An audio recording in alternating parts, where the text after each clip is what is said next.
Okay. We are on 5.1. That calls it 6.0. I call this to order. We will start with the pledge of allegiance.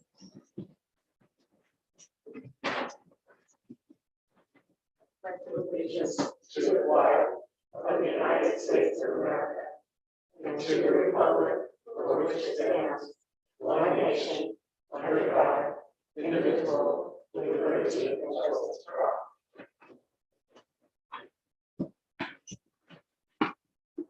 Okay.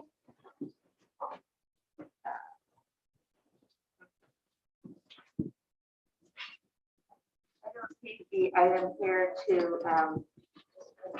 do the roll call. So here it is. Here it is. After it's with the pledge. Okay.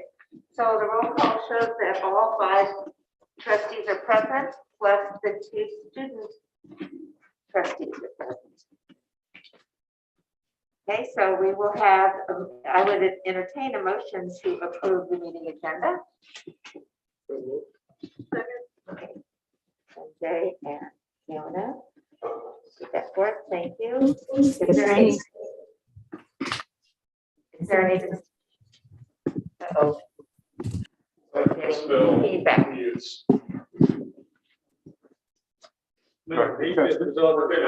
Okay.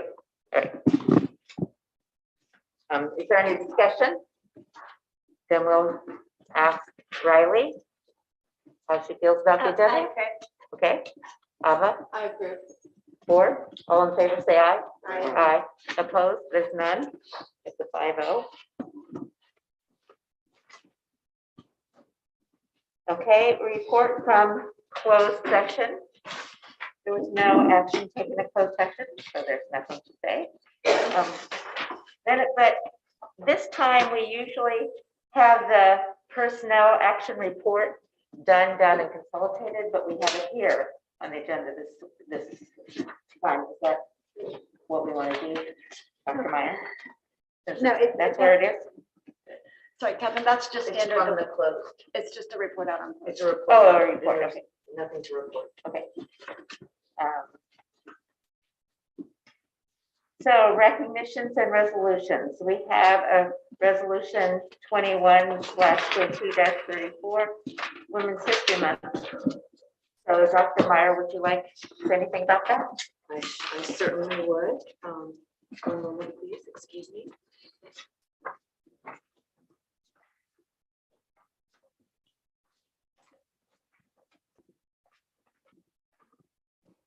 Yes, I would like to recommend the approval of resolution 21/22-34 for Women's History Month. Whereas women of every race, class, and ethnic background have made significant and historic contributions to the growth and strength of our society in countless recorded and unrecorded ways. And American women have played and continue to play a critical economic, cultural, and social role in every sphere of the life and society. Also, American women have been leaders, not only in securing their own rights of suffrage and equal opportunity, but also in the abolitionist, emancipation, labor, civil rights, and other movements. Whereas leadership of women in elected office, here witnessed today, including the contributions of our own Board of Education trustees, serves as an example of community and civic engagement for girls and women in our community. Whereas Mountain View Los Altos High School District has encouraged pathways for girls to pursue part of our 6-year goals, science, technology, engineering, arts, and mathematics, STEAM careers, and the underrepresentation of women in non-traditional careers. And Mountain View Los Altos High School District and its partners invest in the empowerment of our young women through everyday lessons, as well as programs such as Girls Who Code, and supporting our own student clubs such as Girls for Politics, Girl Intelligence, and Girl Up, LAHS. Whereas despite these contributions, the role of American women in history has been consistently overlooked and undervalued in the literature, teaching, and study of history in some cases. Therefore, be it resolved by the Mountain View Los Altos High School District and its Board of Trustees that we will honor the contributions that women have made throughout history and commit to support efforts to improve opportunities for girls and women. And be it further resolved by the Mountain View Los Altos High School District and its Board of Trustees that the month of March 2022 is designated as Women's History Month, and that all educational sites be encouraged to commemorate this time with appropriate, well-planned activities. Dr. Meyer, is there any discussion or the public would like to make any comments? No, hearing none. If someone on the board like to make a motion? I move adoption of resolution 21/22-34. Thank you, Phil. And was there a second? Second. Second by Trustee. Any further discussion by the board? Any further discussion by the board? All I can say is yay, three women trustees and our woman and both of our student trustees and our superintendent and several of our assistant superintendents and women. And some of our principals are all women. Yay. All right. Anything else anyone has to say? Hearing none. Riley? I agree. Ava? I agree. Okay, board, all those in favor say aye. Aye. Aye. Of those opposed? That's a 5-0 vote. Okay, board member reports. Does any trustee wish to make a report? I don't know if Ellie's going to cover it, but we participated in the inaugural partnership council That's right. last week, and I think it went off really well. Michelle Basin did a really nice job of explaining what the partnership council is all about and how it's inclusive, and we're looking forward to our next one, I think April 26th, and very good discussion. So.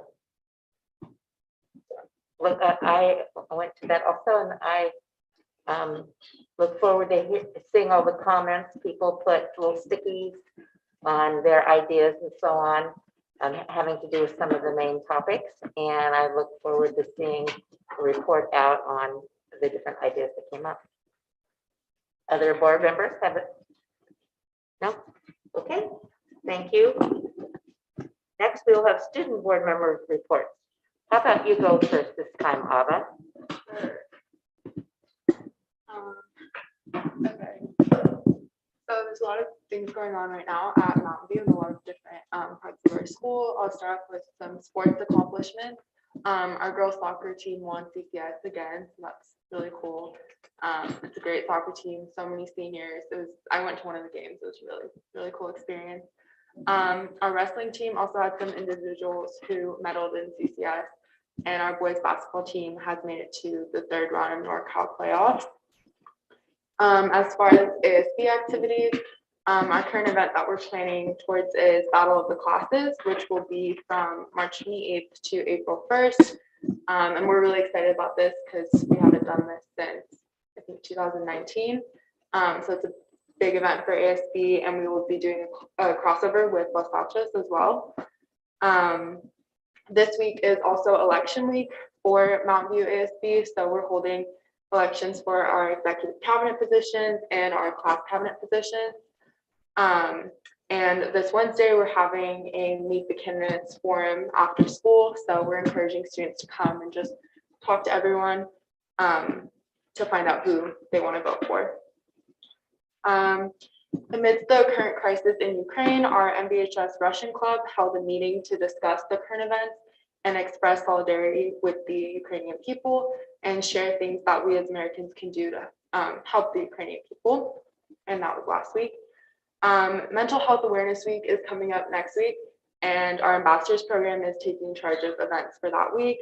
The goal of Mental Health Awareness Week is to raise awareness about the stigma surrounding mental illness, start conversation, and provide a safe space for students and staff to discuss current issues surrounding mental health. And a couple of activities, there'll be videos played during first period, and also during tutorial they'll have different activities.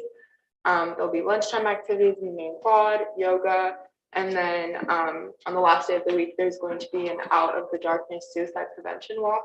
A lot of our clubs are participating in this, and it will be a school-wide event. And lastly, our theater program is putting on Radium Girls this Thursday, Friday, and Saturday at 7 p.m. in our MVHS theater. So they're encouraging a lot of students to come out and see that. Thank you. Is there questions for Alva? Right, Riley, about Altos? Yeah. In regards to our sports, our girls soccer team won CCS Division I for the first time since 2008, which is super exciting, especially because last year they didn't win a single game, and then this year they came back and they won CCS. And then sadly they lost in semis, NorCal semis 4-2, but they made it really far this year, which was a super awesome accomplishment. Our girls basketball team made it also to the CIF playoffs, but they lost in the quarterfinals to Branson.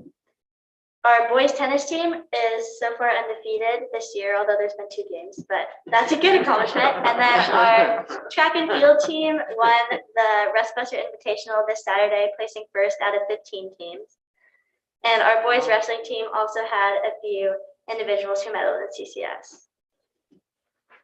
At the end of this month, the week after Mountain Views, we're doing our Clash of the Classes.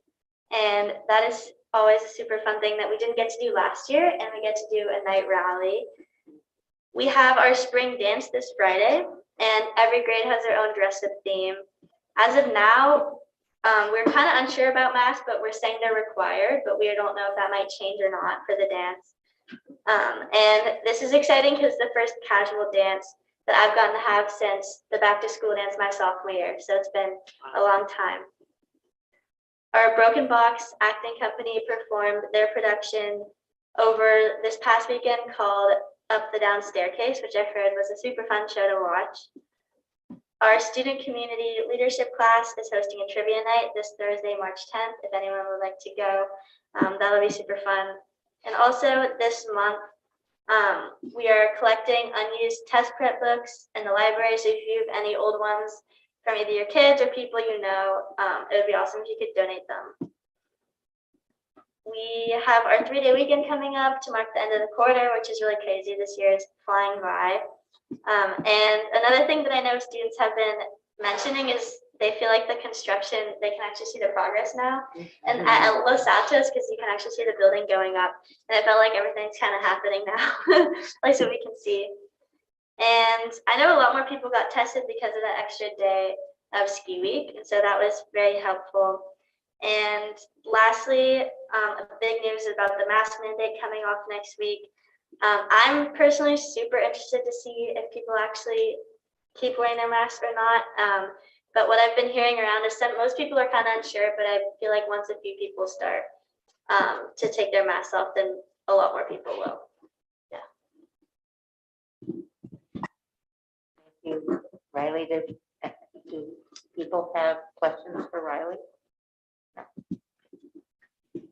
All right, that brings us to 12.1, our superintendent's report. Dr. Meyer? Yes, I just want to say Up and Down Staircase is one of my favorite movies when I was a kid, and certainly a tale about a difficult educational experience. So dating myself a little bit, but what a great film.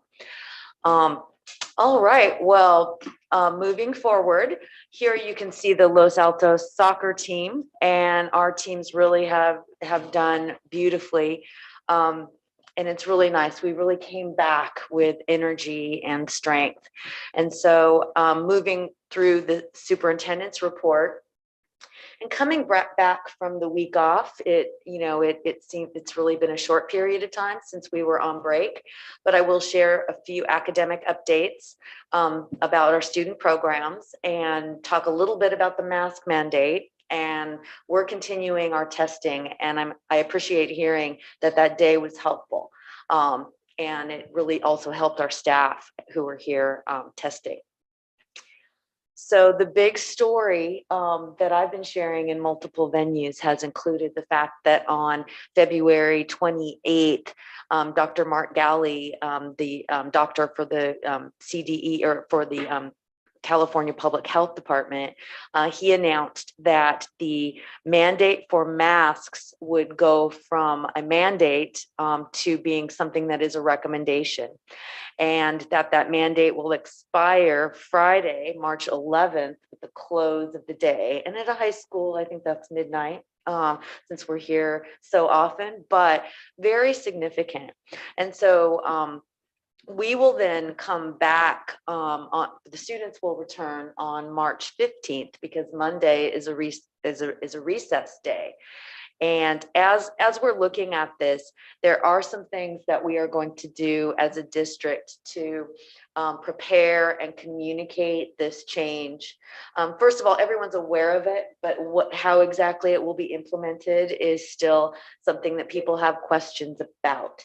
So we are, as a team, going to develop a brief video that shares information within our I call it tutorial, but the period of time where students are certainly not having classroom instruction. And so during that time, we will share that video where we will talk about the mandate expiring, but also emphasize that we want to come to a place of mutual respect. So we do anticipate some students may want to continue to wear their masks for the rest of the year. There could also be some who, for whatever reason, are just ready to and comfortable enough and feel protected in other ways, will be able to take that mask off. The emphasis that we will have is that both will be okay. If there's a student who is alone and wants to wear a mask in a group where everyone is not masked, we don't want them to feel that pressure, and vice versa. And I think it's human nature to feel that, but we want to emphasize that this is a choice that your family and you need to make. And so we will continue to have masks available. We will continue to have our testing. And so this will be something that we will watch on March 15th to see how it develops. As was mentioned in the report by Riley, we anticipate this will be a very nuanced decision. It will be dependent on context. So for example, if you are inside in a small area and people are close together, that may be where you want to decide to have your mask. If you're outside in a PE class, certainly in athletics, inside athletics, we would anticipate you would not want to wear your mask. So this will be something that we will continue to monitor. And we have been working with our District Teachers Association and our classified unions to talk about the ramifications, and feel very confident that with our extremely high vaccination rate in this area, so many of our students with boosters, and also the fact that young people between 15 and 18 were able to get that vaccination so much earlier, we know the protection here is very strong. But that being said, a lot of people mentioned that, I haven't had a cold in 2 years. It's kind of nice, or they're just not quite ready to do that. Or, there could be other family issues, people in your home you want to protect, etc. So we're going to continue to emphasize the need to respect others and their decision. And we will certainly monitor it. Question? Yeah, so just to confirm, so March 14th is the date for the district. That includes even so you said Friday night here, but so if we have any games or events on the weekend, that we still require all those to have people to wear masks, or? No. And if it's out, so inside games, certainly that it would be a choice. It'd be a choice, okay. So Correct. even before March 14th, the weekend, if it's this weekend. Yes, it will be the 11th. And then the 15th, the students come back. So yes, the weekend, we would no longer have the mandate. Good question. Yes. Yeah, I assume that in the discussions with staff that you mentioned, one of the things that will be discussed is if there's a teacher who has a need for students not to be wearing masks, can that teacher require masks in that classroom for that period? That is being discussed. I think. That is absolutely being discussed, and at this point, we have met with our Teachers Association on that topic. And the general feedback has been that the mandate is lifted. So an individual teacher could not impose such a mandate within their room by themselves. That being said, there certainly could be encouragement or discussion within the classroom, and there could be special circumstances. But the legal guidance that we received was that the mandate, you either have a mandate or you don't. So when it is lifted, we will no longer have the mandate. And there could be instances where we have tight classrooms, as an example. There are other examples, but where the teacher might say, I really would love like everyone to wear a mask, but they cannot have their individual mandates. I also feel like students are respectful enough though, where they'll have an extra one, and if a teacher prefers that, I feel like students will wear it. Yeah, I'm sure that's true. Yeah, I mean, at work, where I work at, it's been lifted, right? But the way that my colleagues are, if a person has chosen to wear a mask and you've chosen not to, when you approach that person, you put your mask on. So it seems like it's that respect that you have. If you don't want to wear your mask, you wear it by yourself, but if someone else has one on, we all put one on to talk to that person. It seems like it works out. it's a great example of respecting and being a strong community. And so I think that's a good example of how it could work. And I agree, our students are the most respectful students that I have seen, and are very empathetic to others. If you knew you had a teacher who had a family member or themselves needed you to wear that, I don't anticipate that being an issue. But we know other places that is not the case. And so I agree with you. I think that we're going to monitor it and see how it goes with that. We had red, green, yellow at the school board conference, remember, in San Diego? Yes. Right, we had red, Yes. green, yellow. Red was 6 feet away, yellow was okay with the mask or whatever it is, and then green was anything goes. So, yeah. There could be Same some notion. symbolic way for I'm not teachers and suggesting students to more share. for all That of might you be a to do. difficult I'm thing to not- manage, but I really did like that strategy where if I'm a teacher, for example, and I'm okay with, I could just say, given my circumstances, I'm green. And there may be one that says, just given my circumstances, I'm red. Then the students, I think, would have a signal to see that a mask would be more appropriate in this room. We're going to continue to work through these type of things, but I put yellow because I was yellow before the pandemic. I'm kidding. I'm kidding. But but no, in all seriousness, I do agree with the comment that our students are very respectful and our staff is very respectful of each other. Also, one more question. Since this is on Friday, is this just for inside or outside? Because our dance, do we still have to wear masks for that? Are we required? The dance is an interesting thing because it Yes, on depends. 11th, that's outside. Outside, you currently do not need to wear masks. So at games, etc. When you have a gathering, I mean, I'm still gonna, be kind of a mom here on this. When you gather, I think we have to check with your advisor and just see the numbers but for the most part, no, you do not need it. It is optional outside. And so you're having your gathering after the 11th. That's on 11th. It's on the 11th. But it's outside. It's outside. Outside is fine. And That's what outside, yeah, outside is fine. Just no dancing within 6 feet and No, you're fine. Line dancing. Line dancing, there you go. But yes, it takes some getting used to, but that good question. It is not required outside. So in our office, we have been wearing them because we're aligning our practice to when the schools are. And in offices right now, you do not have to, but we want to align ourselves to when the students and staff are doing that. So we anticipate to see more people without masks starting on the 14th. On the topic of the teacher and student Yes. dynamic with the mask, I actually had one teacher who, for his own protection, Right. wanted to continue wearing a mask in he asked that students who were not going to wear masks to sit in the back of the classroom. So I Okay. thought that was interesting, and I think a lot of the students in the class were like respected him in that sense. I think that's a great thing, but some people, sitting in the front is an advantage in some respects. It depends. There, brings up a whole bunch of questions to have everyone sit in the back. They were the unmasked who's, So then you might feel bad. yeah, I mean, but I appreciate you're saying it. Yeah.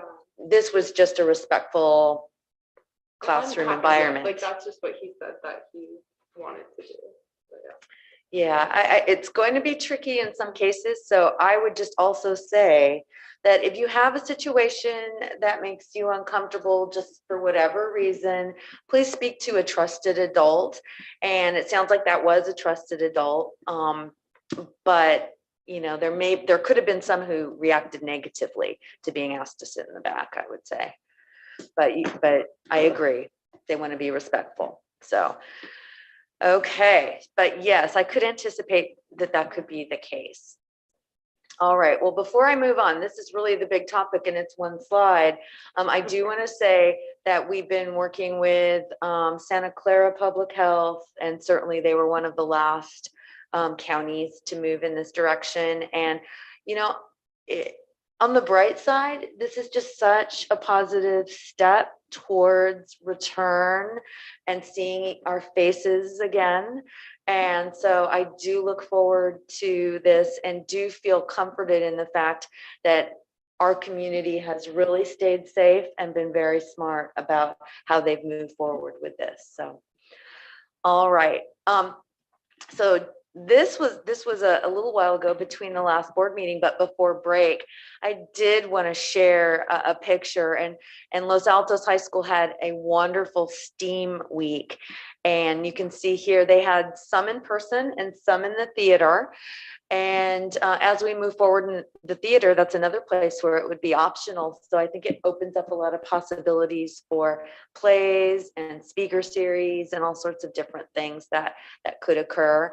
But just a fantastic job with STEAM Week that occurred in February. And I was fortunate to see some of those online as well. And I love this bear. And so that's why, and in my pictures around the office, I show it a lot. And this is in the College and Career Center at Los Altos. But it really is here to just remind people that the EL program is starting up this year as you all voted on, and that we are in the process of recruitment, student signups, and parent meetings. And so we are going to continue to keep everyone updated, but just know that process is still in place, and we are building classes around the numbers. And so the numbers started out slow and they picked up a little bit, but we anticipate we're going to see it grow a little bit more. I will also share, as was stated by Ava and Riley, I think it's the post-pandemic excitement. Our teams just did a great job. And you heard about basketball, soccer, just taking the championships. Our administrators here were driving to Reading and El Dorado and all over the state for the finals. And as we heard, Los Altos taking the championship above, and here below, Mountain View with Coach Panos taking the open category, which is really the creme de la creme of the athletes, and in recent years, a new category above Division I. So really a lot of excitement there. Basketball, water polo, and then we had a wrestler who took a state award. So at Mountain View. And so that was the first time, I believe, since 2008 someone had mentioned. So a lot of good things happening in athletics.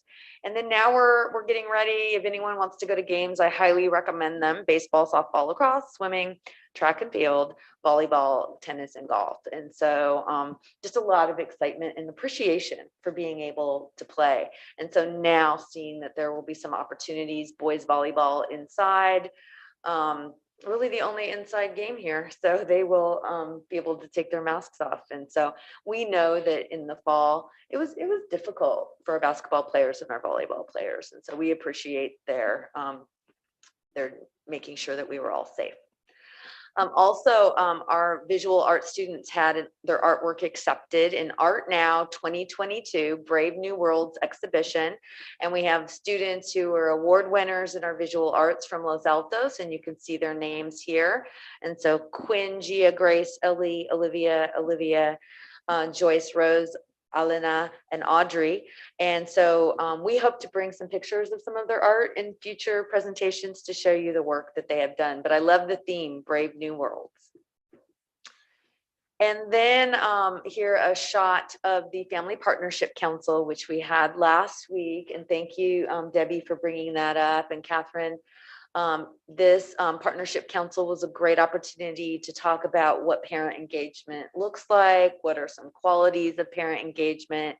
As mentioned, thank you to Michelle Bissonette, who organized the Partnership Council. We had great attendance and look forward to our next meeting where we'll continue those conversations.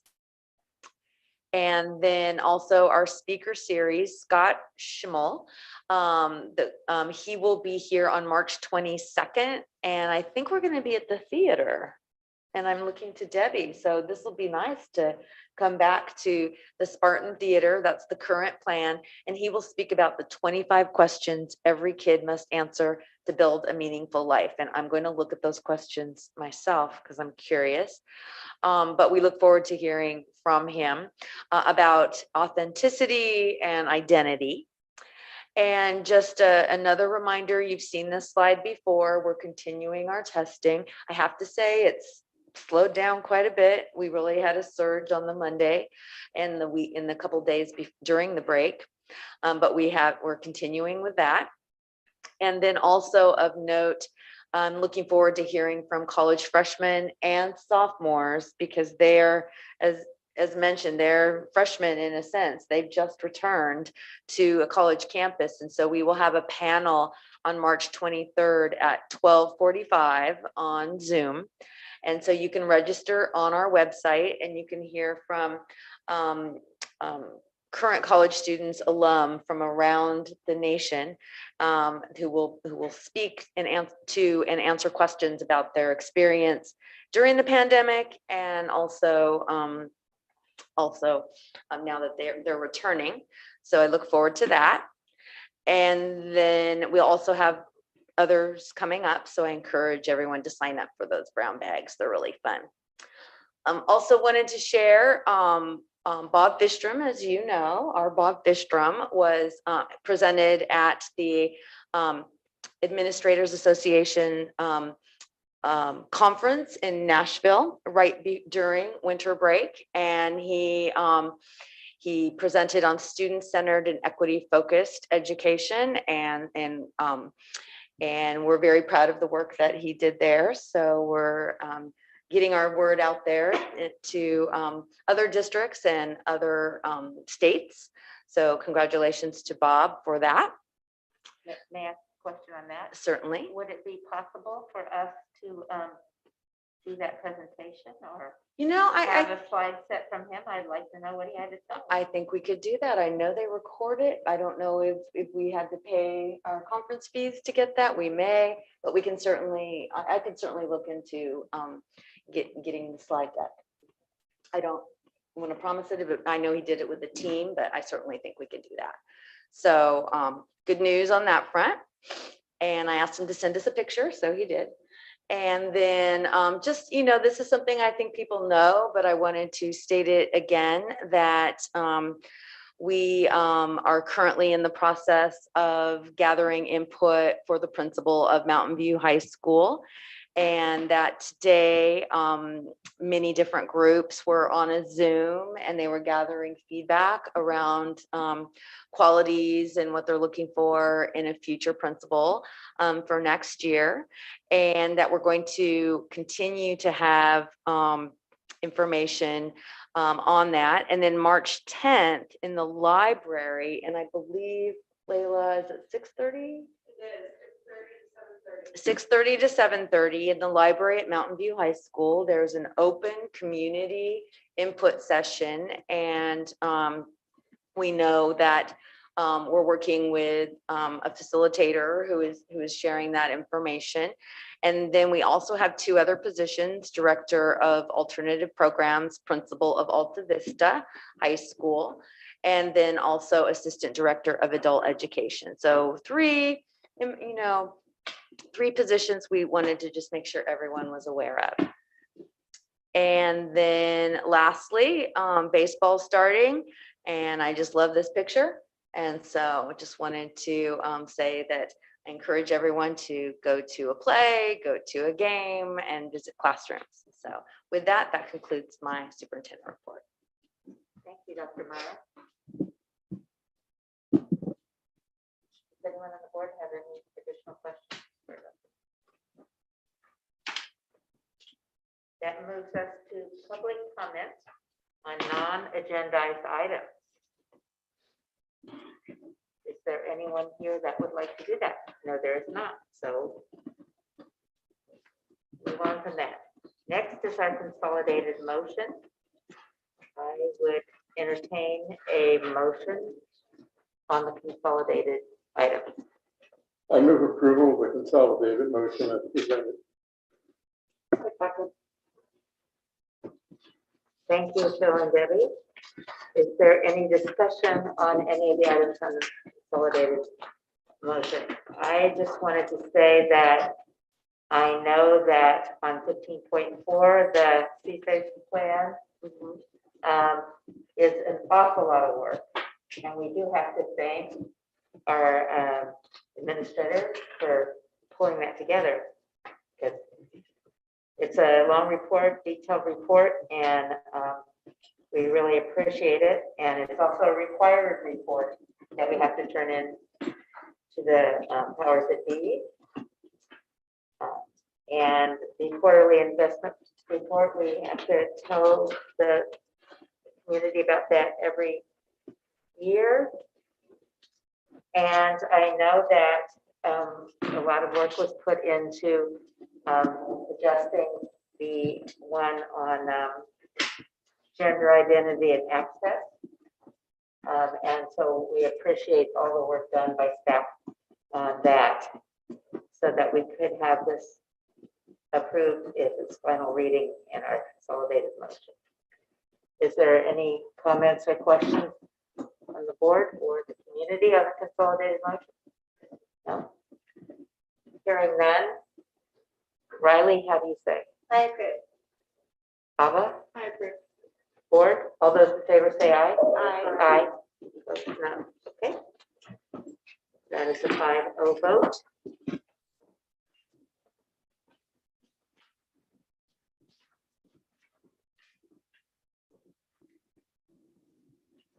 We're now to we do not have any items pulled, so we don't have any 16. We have 17 are business and action items, and the first is the presentation on the ethnic studies course. And Terry? Yes, absolutely. Good evening. We are returning back to you tonight to share the updates on our ethnic studies progression. Here joining and presenting to you tonight are Dr. Julie Yick, who is the Ethnic Studies Chair as well as Social Studies Teacher at Mountain View, and Mr. Nate Bowen, who is Social Studies Coordinator and Social Studies Teacher at Mountain View. Catherine Orozco, Social Studies Teacher at Los Altos, was also joining us tonight and had a last-minute schedule conflict and will not be able to join, but I do want to say both Nate and Julie represent a very diverse group of staff on the Ethnic Studies Task Force from both sites. Tonight's presentation, you'll hear an update about ethnic studies, the extensive work and hours of the task force, and that includes their various presentations and outreaches to several of our educational partners. They have also shared with you the draft framework and will be given a little bit of deeper insight in explaining the connections within the framework elements. And lastly, they'll finish up with next steps.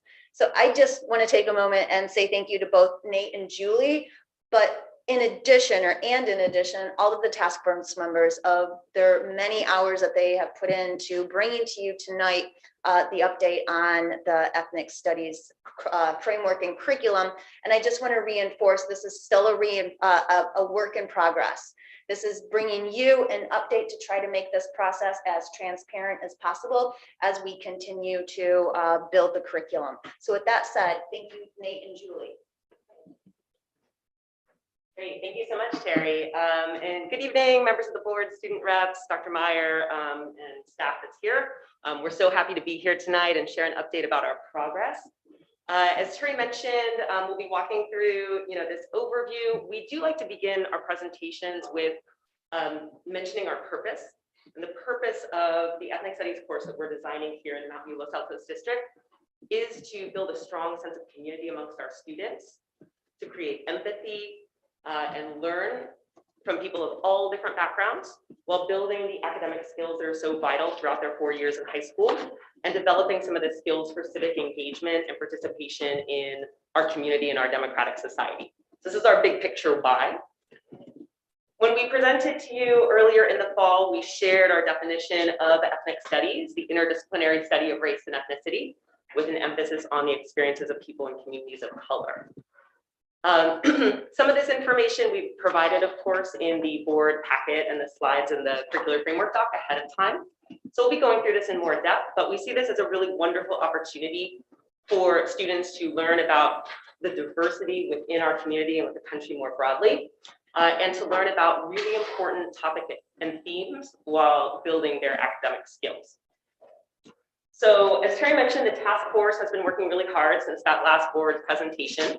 We kicked off with a couple of full day collaboration days on November 15th and December 7th. So that was wonderful to actually be able to dig in, have a full day of work, and begin the process of developing our vision and guiding principles. And we started to look at the curriculum from other successful school districts around the Bay Area and across the state, and familiarize ourselves with other types of resources from the state. So we worked together to define these key principles and our values, and then begin to map out the major learning objectives for the entire course.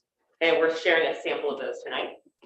And then, of course, that document goes through the draft units and curriculum framework. So as Terry mentioned, we're looking forward to this process continuing to evolve. We have met as a task force in January and February a couple of times, a few times, but we've been navigating around Omicron, sub shortages and things like that. So we're doing the best we can with the amount of time we've had so far. And we look forward to getting some additional input and feedback from all of you, as well as other members of our community. And just to echo Terry, we really, really appreciate all of the teachers, including Sophia Caramagno, Seth Donnelly, Kevin Heiken, Marta Heiken, Brooke Mangan, Dr. Catherine Orozco, Kalinda Price, and myself and Nate. So to speak a little bit more to our vision and guiding principles, we understand these as like our North Star, right? Throughout our ethnic studies classes, we're going to be creating an experience for students to develop a deeper understanding of themselves, how their life experiences, their heritage, their families influence who they are as people, and as they're beginning their high school careers, to really reflect on where they're at in life and where they're going. And throughout the whole course, we're building in opportunities for students to build empathy for one another, to learn more about people's life experiences, and to build a strong sense of community, which is so foundational, definitely coming in from 9th grade and throughout their 4 years. And also, a key principle is inquiry. And by inquiry, I'm referring to our teaching approach, that it's inquiry-based, that students are exploring important historical and contemporary questions, and they're grappling with a diverse range of sources and perspectives, right? That we're going in and all of our instruction is guided through an inquiry-based practice, and that students are coming in, right? And we're fostering that curiosity and their inquisitiveness. And then transformation, which is that students will take what they learn throughout the course and learn to apply it in their day-to-day lives, right? To making our class community, our school community, and our local community a better place. So I'm going to turn it over to Nate there to talk more about some of the major learning objectives for the course. And again, this is just a sampling because there's more details on the document that we provided to you all. All right, thank you, Julie, and thank you again for having us here. Before I get started, I just want to quickly acknowledge Dr. Yick. As you can see, her passion and knowledge about this subject is unsurpassed. And I think we here at the MVLA district have a real, a real treasure here in her abilities and her leadership on this task force. Also, Terry Fod, thank you so much. The district has been really great in providing the resources and the opportunities and the space and the opportunities for us to develop this course. And of course, our administration as well for giving us the sub time and all that good stuff that's helped us out. So thank you, Mr. Jimenez. So this is a little bit of our learning objectives, kind of what we want the students to get out of this course. And there's first content objectives, which we call reflection and analysis. And if you notice, they're very student driven. They involve investigation, analysis, exploration. We really see this class as being an inquiry-based course. It's not a top-down teacher telling you what to think course. It's a class where students are learning analytical skills, evaluative skills, looking at sources to confront some really challenging and important material. So we have a content piece, reflection analysis. We also have a civic engagement objective for this course. As Dr. Yick mentioned, one of our key values in this course is community and solidarity. So bringing students together, learning about each other, gaining empathy. And really the idea here, if we're talking about civic engagement, the core thing that we're trying to teach students how to do, I think is summed up in this first bullet point. Participate thoughtfully and in an informed way in civic discourse. So at the most basic level, we want students to be able to talk about these items in an informed and mature and thoughtful way. That's kind of like the ground floor for civic engagement, being able to communicate about difficult topics with each other, understanding perspectives. So that's really the core of our civic engagement piece. And then finally, and of course, very important, academic skills. This course will incorporate all the academic skills that we currently are challenging our freshmen with. Skills involving reading, literacy, writing, research, and public speaking. So it will incorporate all of those important skills that will help our students move forward with the grades going on the sophomore, junior, senior level for both the college prep track and the AP track if they wish to choose that option. And so we've really thought hard, and one thing I didn't mention earlier, hopefully comes across in this presentation, is that a lot of thought, a lot of time has gone into this course and the way it unfolds. There's been a lot of discussion about what's the best way to present this course, what's the best way to roll it out. The California State Framework is nice in that it's broad and has good guiding framework to it, but it is not very prescriptive. So it really leaves it up to individual districts to determine the best course of action for a course like ethnic studies. Now, so towards that end, we really thought about the narrative of this class, like how to unfold this material, how to present to students so that it's accessible and meaningful. And so the first 3 units, which we'll go into more detail here in a moment, really provide the conceptual framework. They teach students the vocabulary that is pertinent to the course. They teach students different perspectives on the study. They, as the first unit indicates, they teach students what the class is all about to begin with. And so they give students that intellectual hooks, if you will, to hang their ideas on going forward. And then the subsequent units, as we get into the second semester, dive deeper into more specific current events. There will also be room for the historical background of these different items. But we'll look at things like like immigration in the United States, education, housing, the justice system, and then the history of social movements within the United States as people work towards change. There was a little bit of a debate early on, and we discussed the merits of looking at this course maybe group by group. So for example, some districts will have a unit specifically on the African American experience. Another unit would be on Asian Americans. We felt that might be a little too limiting, and we wanted to go the thematic route, which will give us the opportunity to touch on the experience of more of a multitude of groups within our society. And then ongoing themes within all of these units, local history. This class really gives us a chance to dive deep into California, Bay Area, and Mountain View history, which we don't really have as much of an opportunity to do in some of our other courses. Again, civic engagement opportunities. The key point there is learning about how the system works. Learning if you want to, be involved. We're talking about, proposition system, or learning how the city council works, or if there's an election coming up. being able to look at various proposals through the lens of different people in the community. So when we're talking about civic engagement, we're talking about working with the system, understanding how different groups within our society and community engage with it. And then finally, contributions, experiences, and accomplishments of communities of color. It's very important for this class that this isn't just about the challenges that diverse groups have faced in American society, but also about the contributions and the achievements and accomplishments of those groups as well. So we want to find that balance of showing how these groups have been challenged by some things in our society, but have also contributed to it and helped it grow and develop into the diverse and meaningful place that it is. All right, and so towards that end, we're going to do a little bit of a deep dive into the various units, and I'll hand it back to Dr. Thank you, Mr. Bowen. All right, so this is the exciting part where we get to dig into more of the details. So we're going to walk through the first 4 units that we included in the draft framework that we provided. And a big picture, as Nate was discussing, this first unit is about students exploring what ethnic studies is all about and building the foundational inquiry and academic skills that are so crucial to this entire class.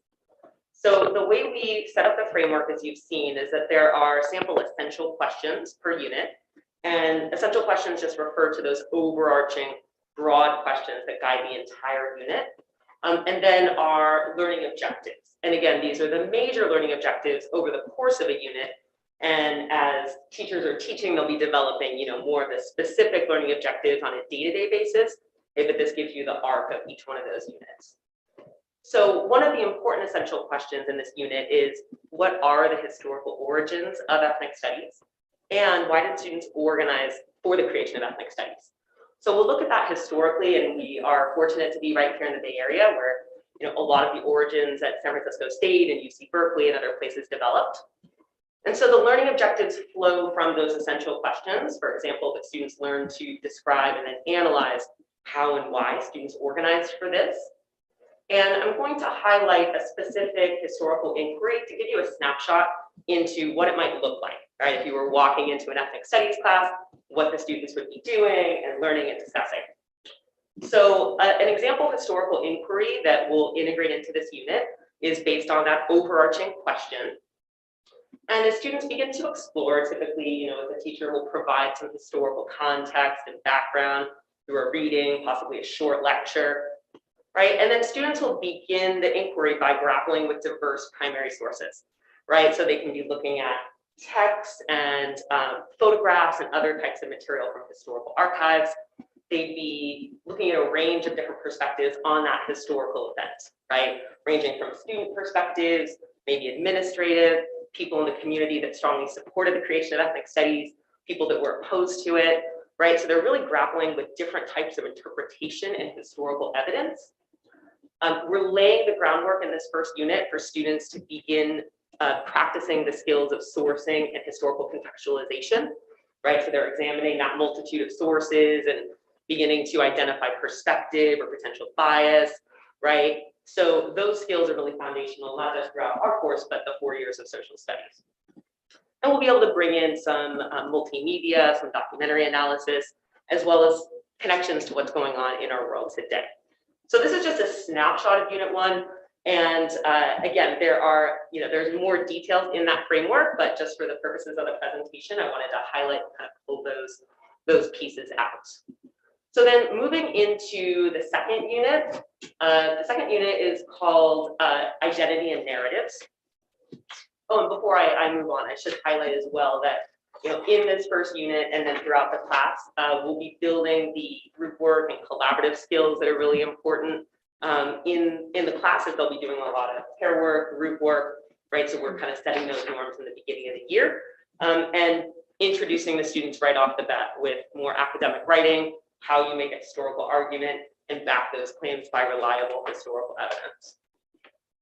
All right, so then Unit 2, the overarching purpose of the second unit on identity and narratives is to build a strong sense of community in the classroom, right? That we're building this inclusive environment, and students are working on important writing skills and literacy skills.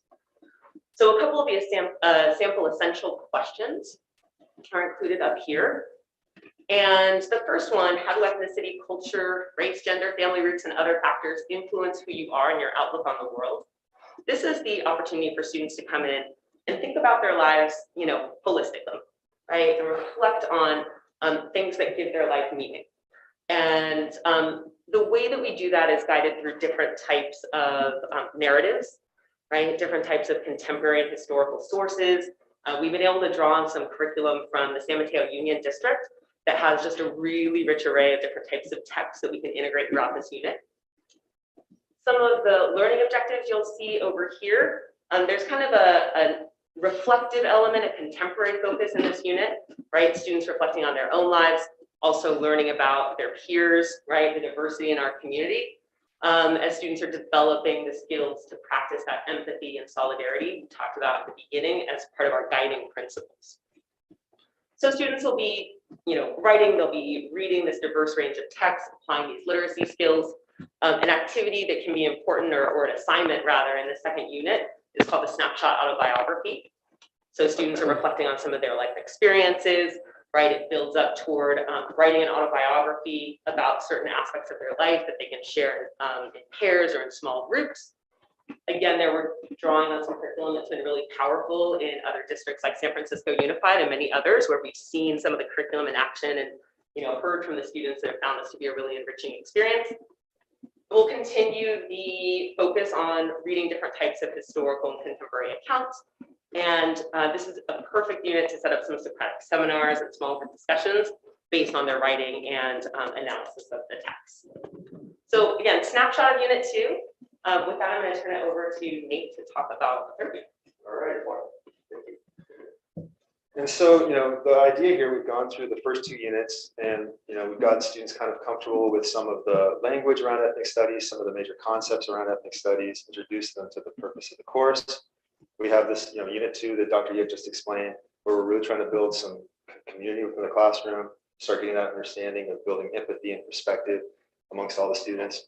And hopefully, if we've done this right, by unit 3, the students are ready to go into some of the more challenging material. And this unit is where we really want to be true to some of the founding principles of ethnic studies as a discipline. And so it's in this unit 3, historical origins of systems of power, where we look at some of the challenging concepts such as colonial settlerism, right?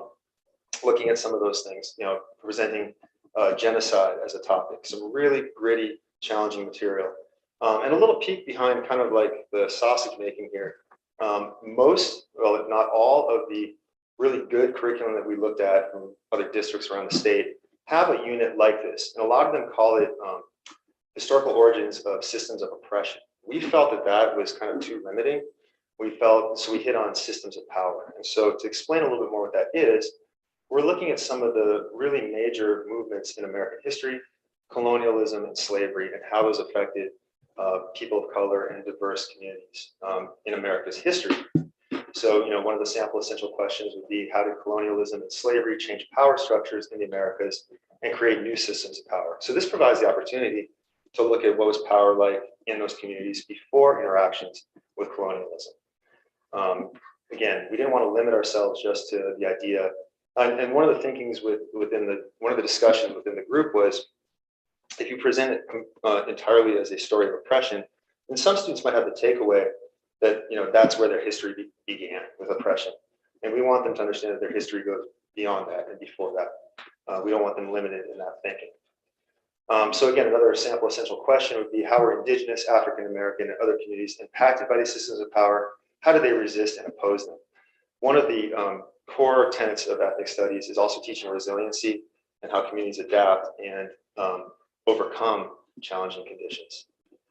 So again, there's that positive spin, positive look at the material.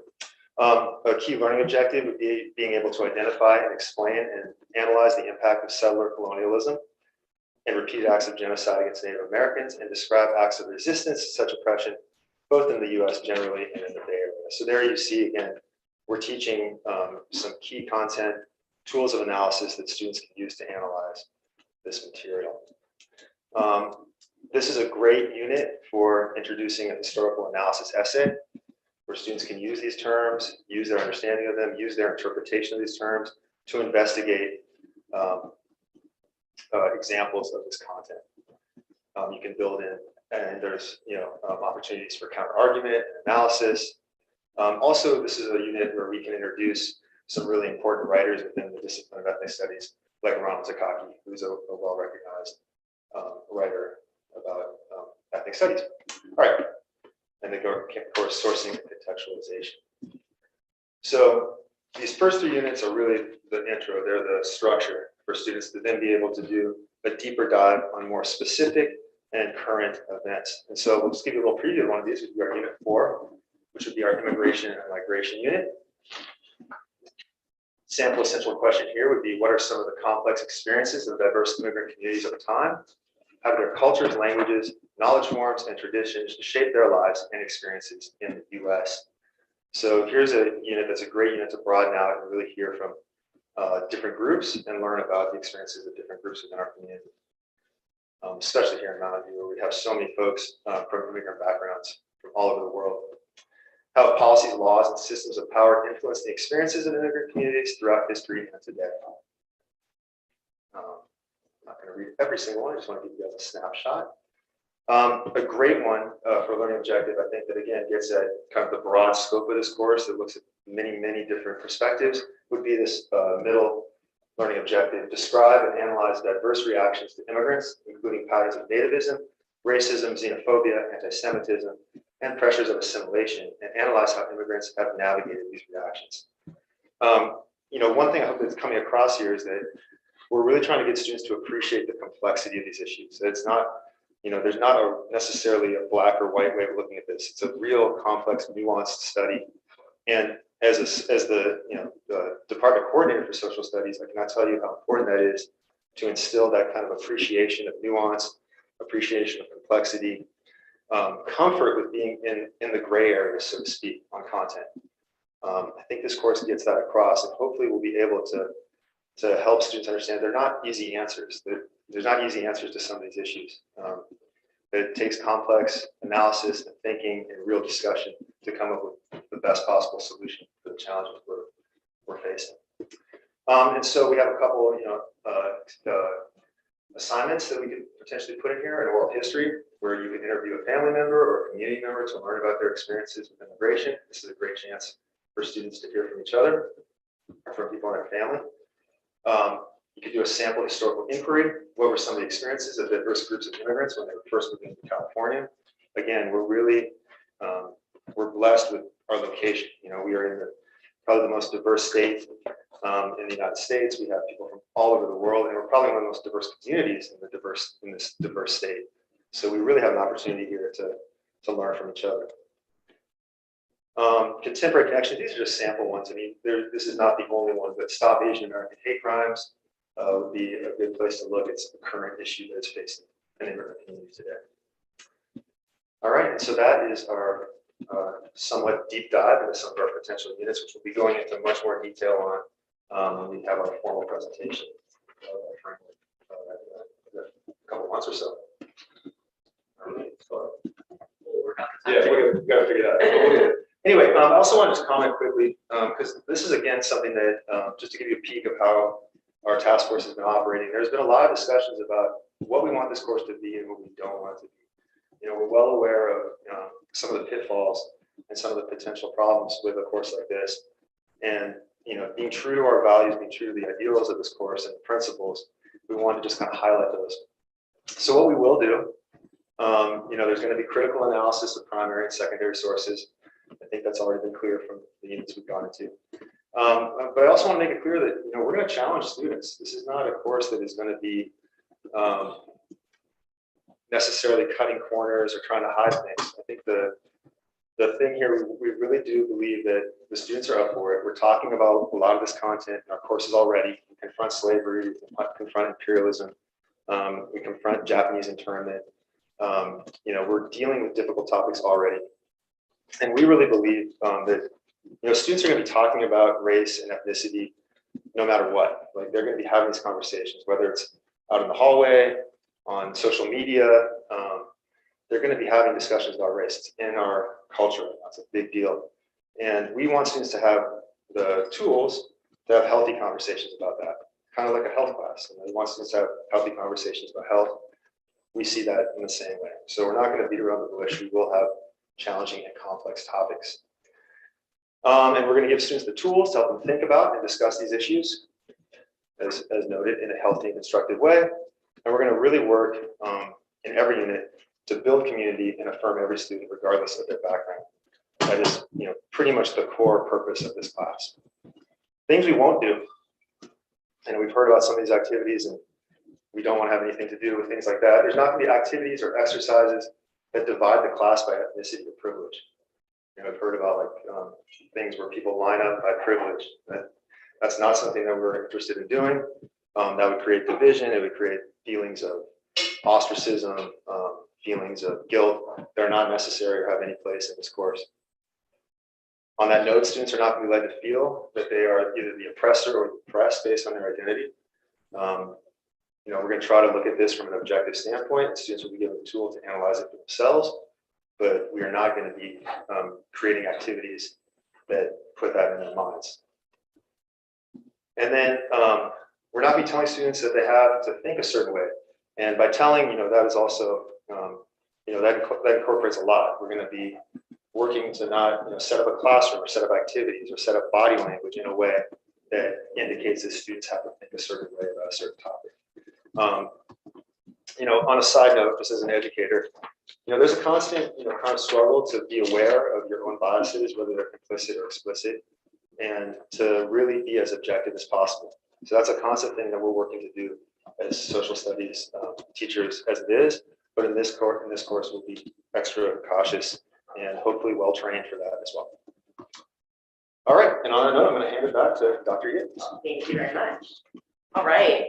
So the process of seeking input from the community, from students, from staff, colleagues, is an ongoing process. We've had a wonderful opportunity over the course of the last few months to begin hearing from a diverse range of people.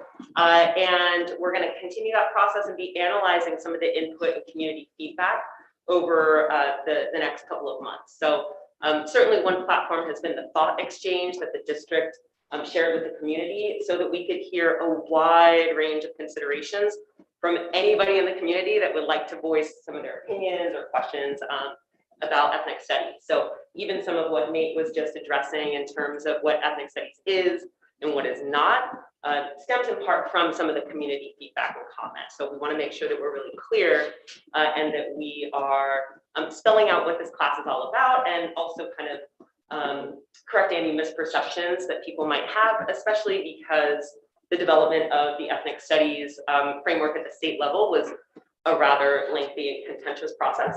So we really want to focus on what we're doing here, and it's been helpful to have some of these platforms such as Thought Exchange. We've also been doing some outreach to student clubs at Mountain View and Los Altos High School. Again, this is ongoing, but some of the clubs we've reached out to are the Latino Student Union, Black Student Union. Slam Magazine is a student publication focused on issues of diversity and equity. The Filipino Club, but there are many, many clubs, of course, on campus, and Sophia Caramagno, who's on the Ethnic Studies Task Force, is helping us, and she's also the ASB kind of student government liaison at Mountain View. So we're working on this across the district, and just asking them, what are some of the topics and themes you think are really important? And for example, what do you think that teachers can do to build a class environment that's really inclusive, right? So making them or encouraging them to be part of this dialogue, because we know that they have a lot of wonderful ideas about this as well. Sorry, the slides are a little bit cut off there. But we've also been seeking input from the Equity Alliance, which, as you know, is a district-wide initiative of staff across all 3 sites. And we recently had the opportunity to present at some of the parent groups. For example, at DLAC with the district Latino parents, Dr. Catherine Orozco from the task force was able to present alongside me, and we were able to do the bilingual presentations to hear from some of our parents in those contexts. This past Friday, we had a focus group with some of the parents from our Asian American and Pacific Islander communities through the tea time organizations at both sites. That was recorded. A lot of the times with these events, it can be challenging to have them at the right time so everybody can attend, but we've recorded the sessions so that we can post them on our website. And that's similar actually to the brown bag webinar that we also had in January, which I meant to include on this slide, but that was another opportunity to share our progress with the broader community and field some questions. And we'll be looking at some additional focus groups, again, with the broader community, and also with some specifics, collaboration with teachers such as Belinda Price on the task force, and doing some outreach with our African-American parents and families. Also, we mentioned before that Dr. Al Camarillo, retired professor from Stanford, has been very, very supportive of our program, and he continues to be. So he has actually generously offered to look over our ethnic studies curriculum framework and to provide some feedback and suggestions. So as someone who's well known as one of the founders of the field of Chicano studies, we are extremely grateful for that opportunity and look forward to incorporating, any potential suggestions that he has. So that's kind of where we've been since last September. And now we're just looking ahead to next steps. And I think Nate is going to speak to that, and Terry or anybody else that may want to add, but this is what's coming up next. Yeah, so I mean, it's fairly straightforward going forward for the next several weeks or so. We're going to be continuing, as Dr. Yick explained, to analyze, gather feedback from the community and from other stakeholders. We are working to finalize that curriculum framework. I believe you guys all have a draft copy of it at this point. So there are some definite areas that need to be ironed out. We're going to be working on that. We have a couple more meetings scheduled of the task force for the 2 sites to engage in that collaborative activity. Also at both sites, we're beginning the process of starting to build possible assessments, assignments, and actual curriculum, because the clock is ticking. Granted that we receive that final approval, we have to have a product in place fairly soon. So we're working on that. We're going to have the presentation of the curriculum framework to you guys, the formal one coming soon. So look out for that one. And then we are continuing to look for training and professional development opportunities. One of the key things that we've asked for and been pretty emphatic about is that we do need to have the training to be the best teachers possible for this important course. And so we're going to continue to seek that out and for that, and hopefully have some of that set up for the summer going forward. So that's where we're at right now. Looking forward to the next steps of this work. It's been quite a journey so far, and we're excited for the next steps. So thank you. Now we're looking forward to a dialogue and answering. I have a question. So you're planning on this being the year, a whole year? That's right. And for one, because that was one discussion that was early on with the semester year.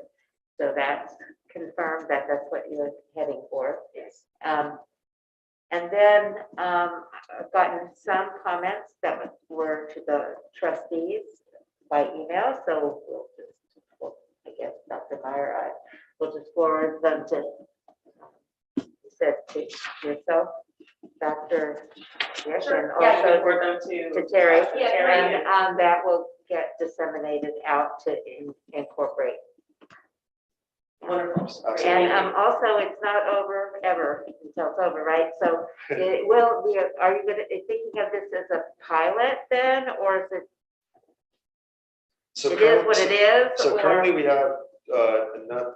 I don't know what the numbers are at Los Altos, but at Mountain View we have enough students signed up for one section for next year, and it's pretty important that we have that extra time, because this is not just the development of this course and getting it right, which is of course the top absolute importance, but there's the knockoff effects. We have to kind of reimagine what world studies is going to be, because that's moving to sophomore year.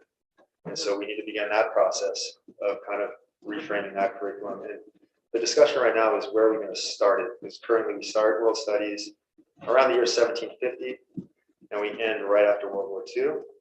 But we're thinking of moving that forward to maybe like the ages of nationalism, like right around like 1800s, and then through more modern era. So making a more combine the content that's currently in our contemporary world issues class, which is a semester class. So there's a lot of moving parts. I'm kind of going into the weeds here, but we need to develop a lot. We also have to work with our special ed department to make an equivalent course. We have to work with our EL folks to help make it accessible for those students. So that extra time is really important. And then of course to get the rest of the staff trained so that they're ready for the full, when we have the full onboarding of all the freshmen in this course in 2023. Okay, so then there will be an iterative refinement as time goes on, as you try it and decide that it doesn't quite work, and then the next year, but you have to make sure that over time you've covered all the history that you need to cover. Yes, yes. in no, I- the several years that we're offering history. Yeah.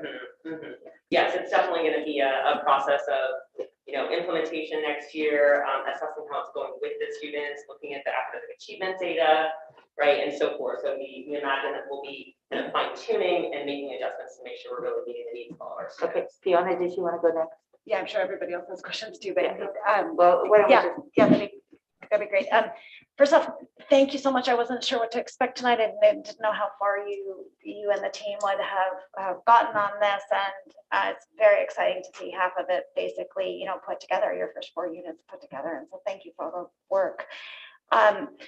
Mechanics wise, I'm not sure who to address this question to. So when we see something that says, presentation of curriculum framework to the school board, is that what starts our 30-day window for the community to provide feedback? Or because this is our first year and we're going to refine curriculum as we go, is that window actually next spring?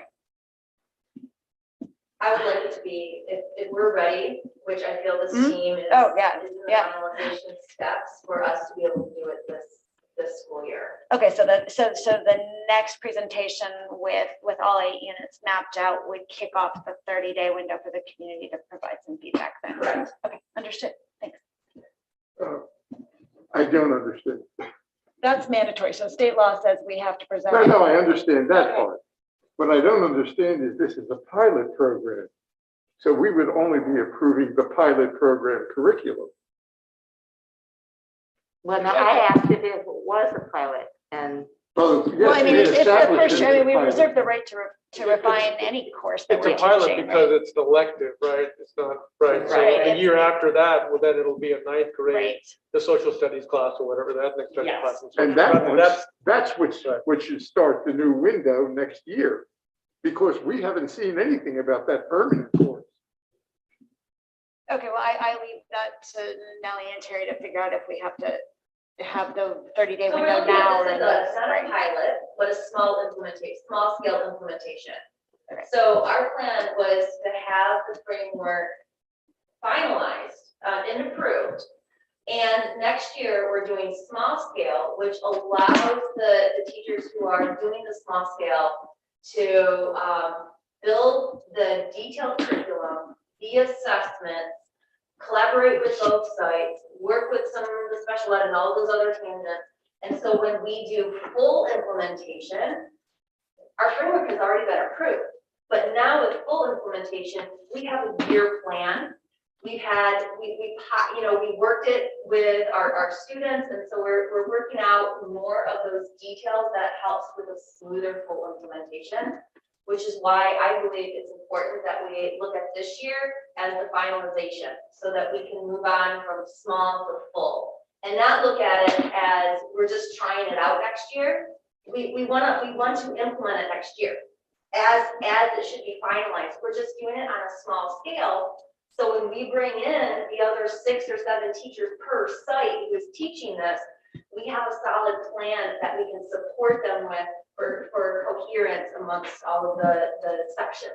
Well, you still have a solid plan.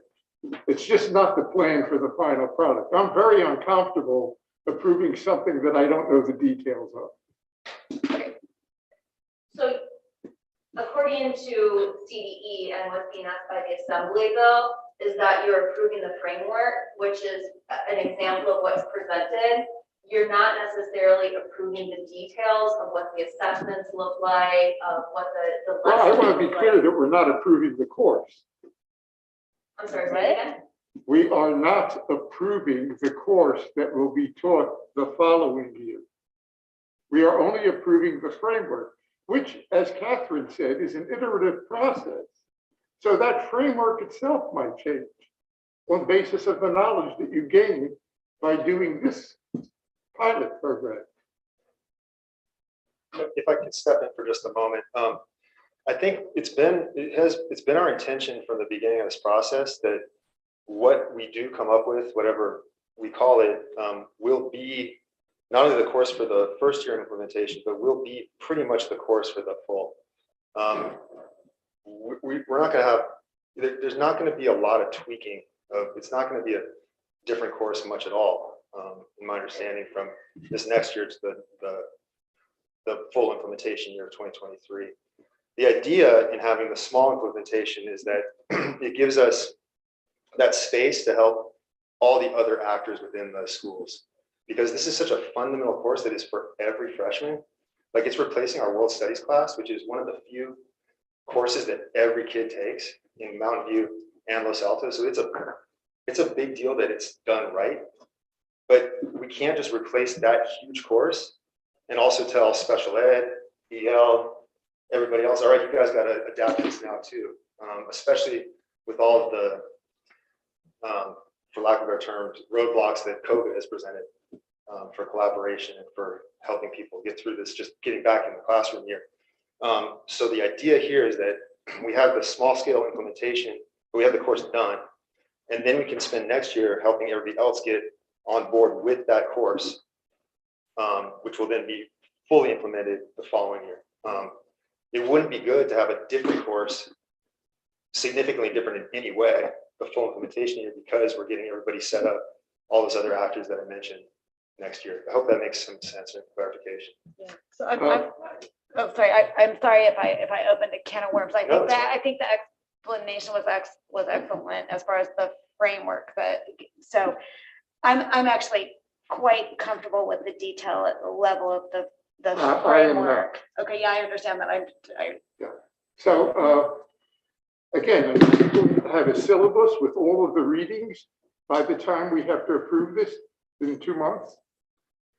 So our understanding in collaborating with, Clara in the district is that this framework that we are developing with the key learning objectives, the vision, unit by unit, essential questions, learning objectives, that is, the level of detail that we need for the broader district alignment, and then within that, yes, like we are working on unit by unit, what the specific readings are from Monday through Friday of week 1 and what the specific lesson plans and activities look like, right? But that gets kind of very, very specific.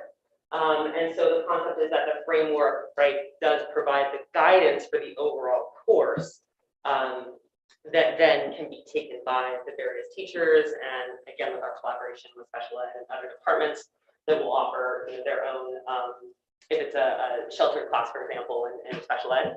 But that's basically what we discussed and what we have been informed. This is what we're presenting.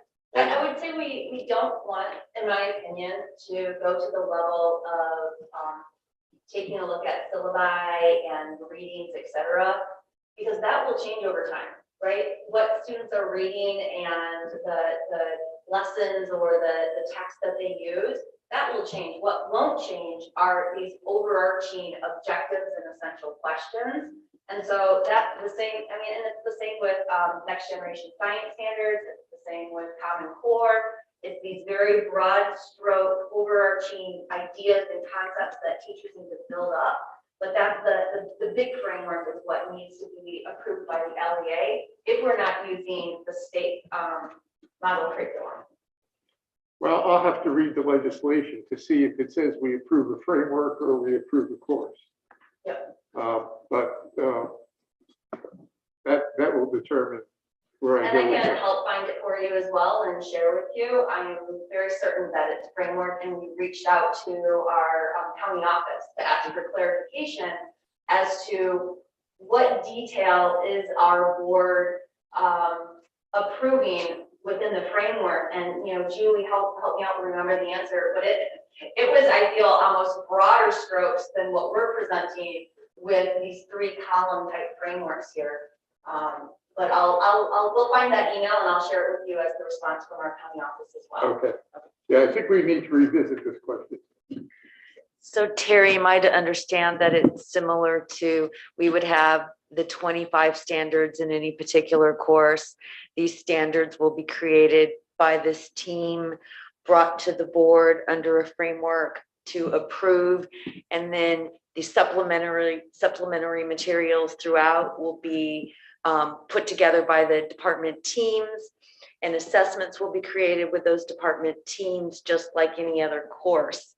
The one piece that perhaps we need to think about how we will add this in would be what specific, if there is only one text, would be what we're using, because that is often also something that comes before the board to be approved. So I'm assuming there's not really that one textbook, that this may be more of a collection, but could you share a little bit more on Sure. what we're doing with the textbook? Sure. So the task force, we have not had robust discussions yet about, if there would be a central textbook. It is very, very uncommon for ethnic studies high school classes across the district to have like one textbook. There are certain texts that are commonly integrated into classes that you could potentially use as like an anchor text. The one that Nate mentioned earlier by Ronald Takaki, Mirrors of a Different Shore. Takaki is a historian and professor, ethnic studies professor from UC Berkeley. There's really a collection of, first-person testimonials, primary sources that you could integrate, throughout many units. So that could be one of several texts to potentially consider. What we've been doing so far is teachers have been, begun to look at some of the specific texts we might have in a unit. Is there's so much that's digital that we can pull in from, a vast variety of places, from historical archives, from what other districts are doing. So we can have some subsequent conversations, but at this point, we haven't said, okay, there should be just this one text. And that does kind of come into play when, Nate's been talking about the vertical, the 9 through 12 sequence, and we're talking with Derek, Miyahara, and the teachers over at Los Altos, right? Because what we're planning for this 9th grade year needs to flow into those subsequent courses. So that's where we're at with that process at this point. Thank you. Just on the textbook, I just hope, I'm sure you will be sensitive in terms of making sure the author is from the community that you're talking about, not like To Kill a Mockingbird or Herman Hesse to write about ancient Indian civilization, right? And I know we have these books still in our schools, but I hope we don't make those kinds of mistakes. So Absolutely. I hope we just become sensitive to that.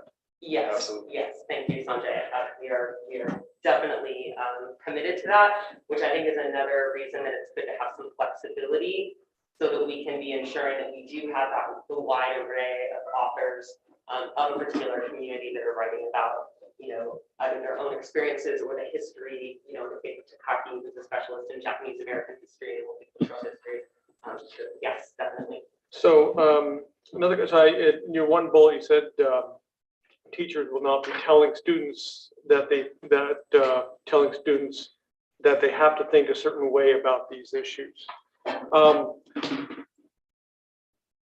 Do you think one of the purposes or one of the outcomes of the ethnic studies is for our students to have an appreciation of the diversity that America is, and that it's actually made America a better country?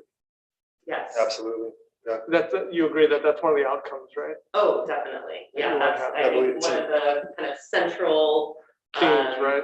goals. Yeah. Yes. Embedded into some of our core principles. Right, okay, good, I think that too, because that is something, I think that's part of the whole reason that they wanted to have this ethnic studies program, is to have that appreciation of diversity and specific other cultures that we all live with, and we all live around and live together with. And to speak to what you're saying, and I think this is really important, I'm glad you brought it up, if we do it right and the students have the opportunity to hear each other and to listen to each other, or to at least hear other voices that they're not familiar with, and really, internalize those perspectives, then that will be a conclusion that they'll come to on their own. And that's more powerful than us getting up there and be like, this is a diverse country, it's wonderful.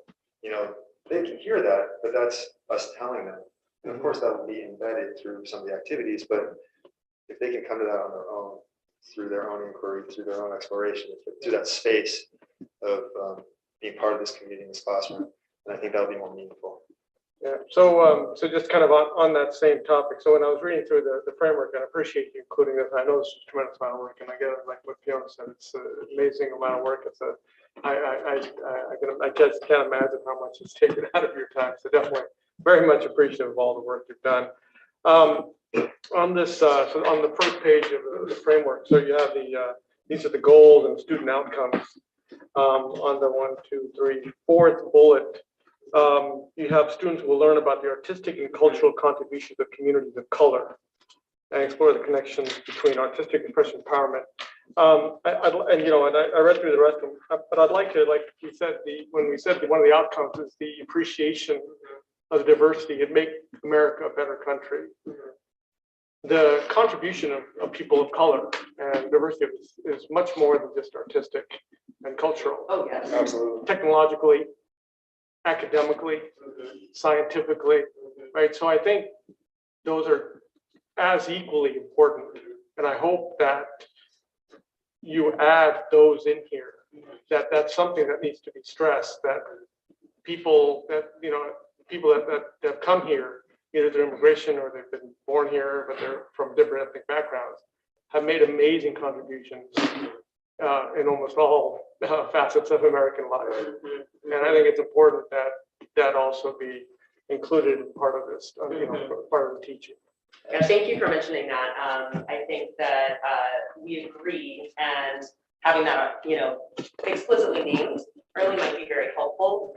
In the immigration unit, that's definitely one of the aspects that we want to explore, the diverse range of contributions, and definitely in an area like this, really naming, the contributions in science and technology and other fields, but like you're saying, in a myriad of different ways. So, Right. yes, That are definitely. equally Thank important. you. And then on unit 4, the framework, but you mentioned on the 4th one how policies, laws, and systems of power influence the experiences of immigration communities throughout history. And I know this is a tough subject. Media has played a huge role in promoting, creating, condoning stereotypes. I don't know how you would include that, or whether you would include that. I don't know if you've had that discussion. That's a really interesting. But it's because, right, I mean, We had a debate about whether or not to include that as a unit. Like there were a couple folks on the task force in one of our initial meetings. We spoke at length about it. And I think the idea is that it's going to be, and maybe we can more specifically name it within one of these or a couple of these units, but it's going to be embedded. That media has a role to play. Yeah. Oh, it will be embedded? I think it's part of the discussion. Certainly. Okay. Yeah, we definitely, I think part of building the civic engagement skills is working with students on the, digital literacy, right, questioning text. But yes, I mean, they see so many different types of multimedia all around them all the time. And so we want to look at some ways to make the class relevant and meaningful, by looking at some of the current media, and then how it relates to that particular concept, and then maybe even that historical theme. So yes, we're trying to have some piece of that woven into every unit. Great, thank you very much. Yeah, thank you. I just wanted to say with respect to what Sanjay said about technology and all those other fields, I saw the same thing, but I understood culture to include all of that. To me, culture is everything. It's all the intellectual, artistic, and every other kind of field you can think of. It's what we live in. It's what nurtures us or doesn't nurture us, what makes us better or worse. You can compare cultures based on how well they grow the people within them, just as you would in biology when you look at cultures for various substances. So I saw it as a broad picture that was going to include every kind of contribution. But I agree now that there's confusion and it's a good idea to point it out. Yeah, I just had a question about the sequencing. For the students that would be taking ethnic studies, the one class in each sites next year, will they also be taking world studies at the same time, or? No, so we're going to have Go ahead. we're going to have a section of one section of world studies available to those sophomores, and then they can also, if the AP options will be available to anybody within that cohort. So it's going to have to be that. There's a discussion for next year what that's going to look like for the scheduling, but they will have the option to either take the college prep, world studies, or the AP option that will be equivalent to that. Okay, thank you. I was wondering about that. And then can any other student opt in as an elective to take ethnic studies if they're not a ninth grader? At this point, we don't have any specific plans for that, but, you know, we're designing it as a 2-semester ninth grade class. There is a huge amount of interest. Yeah, right. Whenever we're in these conversations with students or families, they're saying, you know, like, we're excited, we want to take it, you know, can we opt in? So, you know, we'll have to think about that big picture, but at this point, it's for ninth graders only. Okay. And then with regards to the San Mateo, San Francisco, and Stockton, did you not like any one of their plans, or did you just pull from some things from each of them, or, and how long have their ethnic study classes been in existence? So San Francisco Unified has had their program for well over 10 years, and they're very well established. That's the district you may have heard about that research study that people often cite that showed the longitudinal gains for the ninth grade students with EA attendance and graduation. But they have some really strong, well-developed work. The district also has had a teacher on special assignment and a lot of, you know, consistent professional development and curricular design over many years. So we really wanted to look at that model since it's so well regarded and local, you know, some people, you know, who run the PD in San Francisco Unified.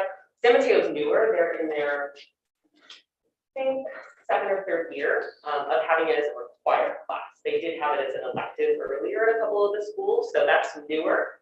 And so, yeah, we were looking at kind of some of the similarities and some differences between the different districts so that we could really make some decisions about what would fit best into our sequence, and just to be able to examine, you know, that variety. In regards to, what's the third one, Stockton? Yeah, they've had theirs for quite some time as well, and it's a massive district, so the, you know, they've had it in certain high schools longer than others, but it's been around for, you know, a number of So there years. are 3 pretty established one, you know, high school groupings out there that you can rely on to develop something even better for our district, or Right. And I mean, and even if you look at just those 3, there's so much diversity just within, like, of approach, of units, of the length of units. I think, is one of them a semester class? San Mateo has a 1-semester class. So length, you know, topics, you know, we had to consider we had a year-long course that we were designing, and, you know, we wanted to think about what would be the best fit for this community in particular. Well, thank you, and I want to echo what my fellow trustees have said. I think there's a lot of work that's been into this, and really do appreciate it, and look forward to seeing the next presentation. Thank you. Thank you. If nobody has anything else, I just want to confirm one thing. So we're talking small scale, one class at each school. Well, we're still getting, I think, the enrollment numbers across the district. We're just getting some of those numbers in from counselors, but we need to talk with Los Altos. But in short, a small number of sections. Small scale, not pilot.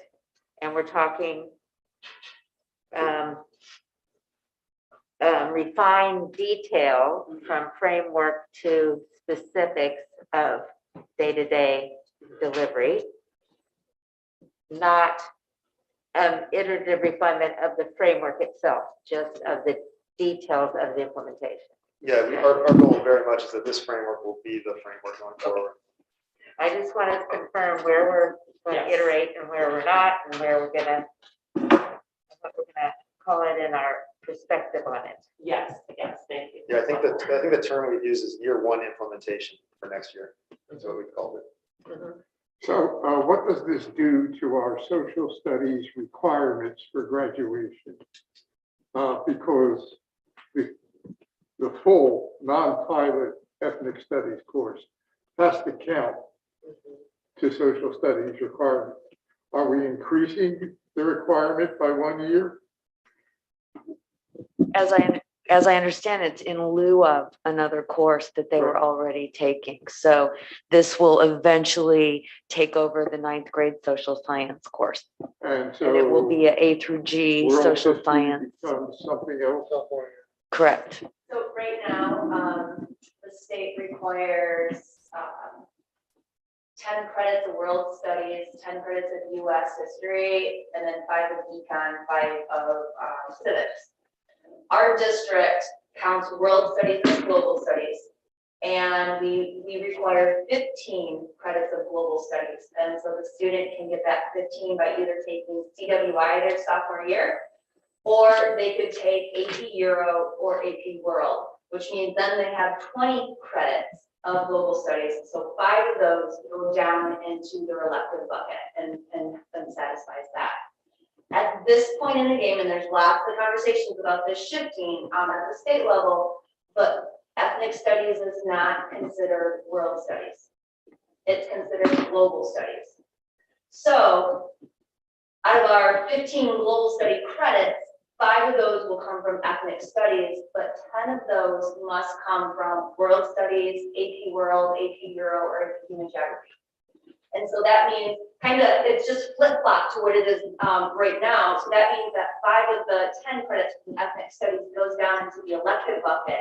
Like our AP Euro or AP World, 5 of those credits go down into the elective bucket because we have 35 total required credits for social studies and 15 of those global. So from a student perspective, they will be having a course that just takes its place. But from a district perspective, it's something that we need to look at advocating so they catch up to the work that they're requiring us to do. So they really haven't changed the A through G requirements, and they haven't changed the graduation requirements to reflect this new directive. So that's something that we can certainly keep everyone updated on, because they really need to do that. Okay, so do we need to petition the state to have it count toward a history credit then? Or is the state already accepting that? It's automatic in the law. Okay, Right, it's okay, just what okay. kind. All right, so some districts, well, I mean, it doesn't apply to us, but some districts are doing this in English, right? So they put ethnic studies into English, and they're using all kinds of great source The texts. rule is whatever Right. department you're putting it in, it counts towards the requirement. Excellent, That's thank you, right. yeah, understood, I got it. Thank you. Thank you. Thank you. As all our trustees have said, a tremendous amount of work, and thank you for getting it this far Well, thank you by all. now. We appreciate And your we support. appreciate in advance you wrapping it up for us. Okay. Thank you for all of your questions and concerns. We're listening. So thank you so much.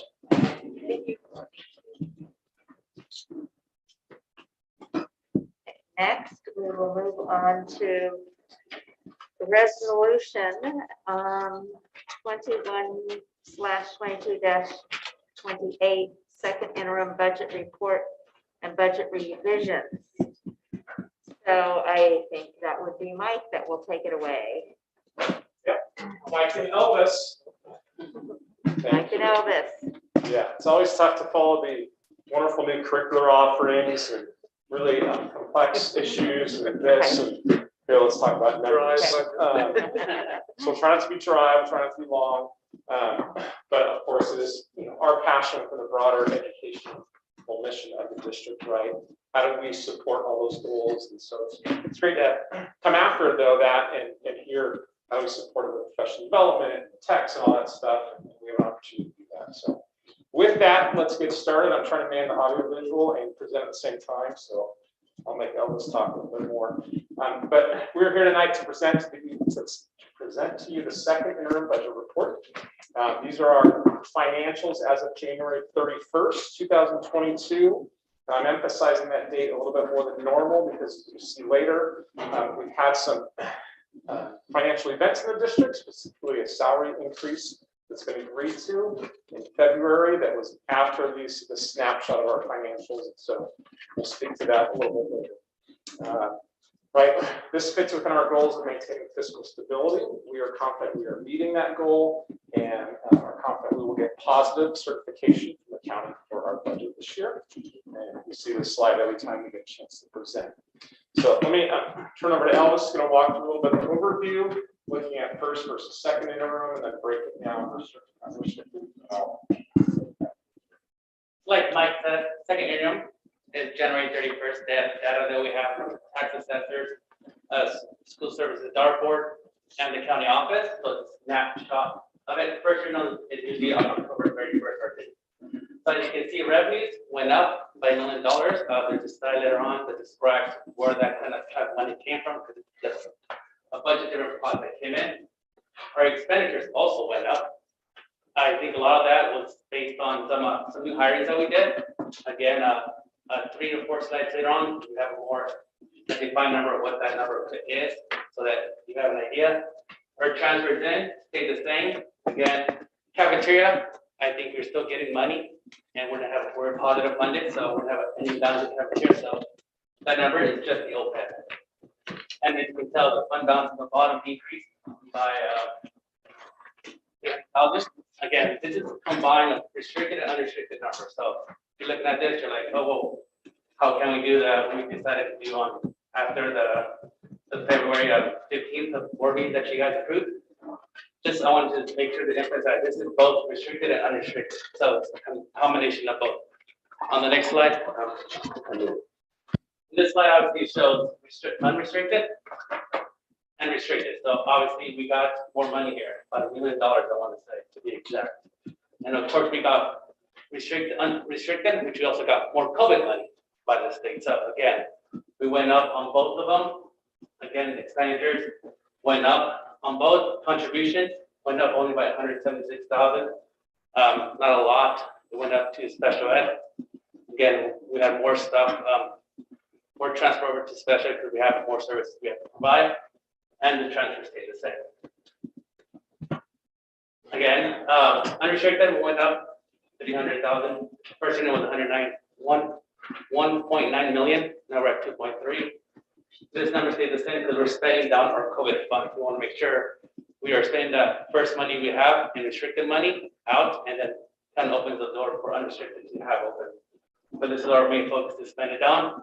Obviously, our fund balance increased on unrestricted, and unrestricted kind of increased a little bit, but not too much. Again, we're getting more money from restricted sources, so a lot of it's COVID funds that we keep getting. And the state and federal kind of flip-flops the money around. Some money we're getting from the state that's not federal, so a lot of that is moving pockets for us.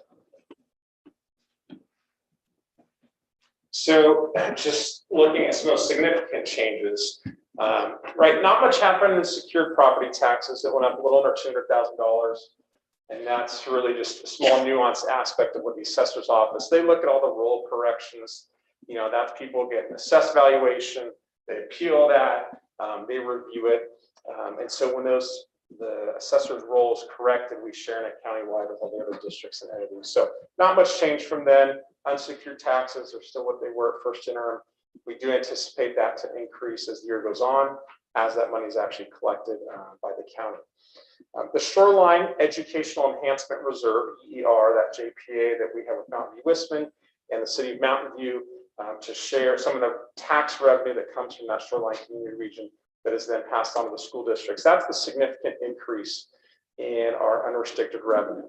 So the minimum for that agreement is $1,840,000. We are getting a little over 3.2 million this year.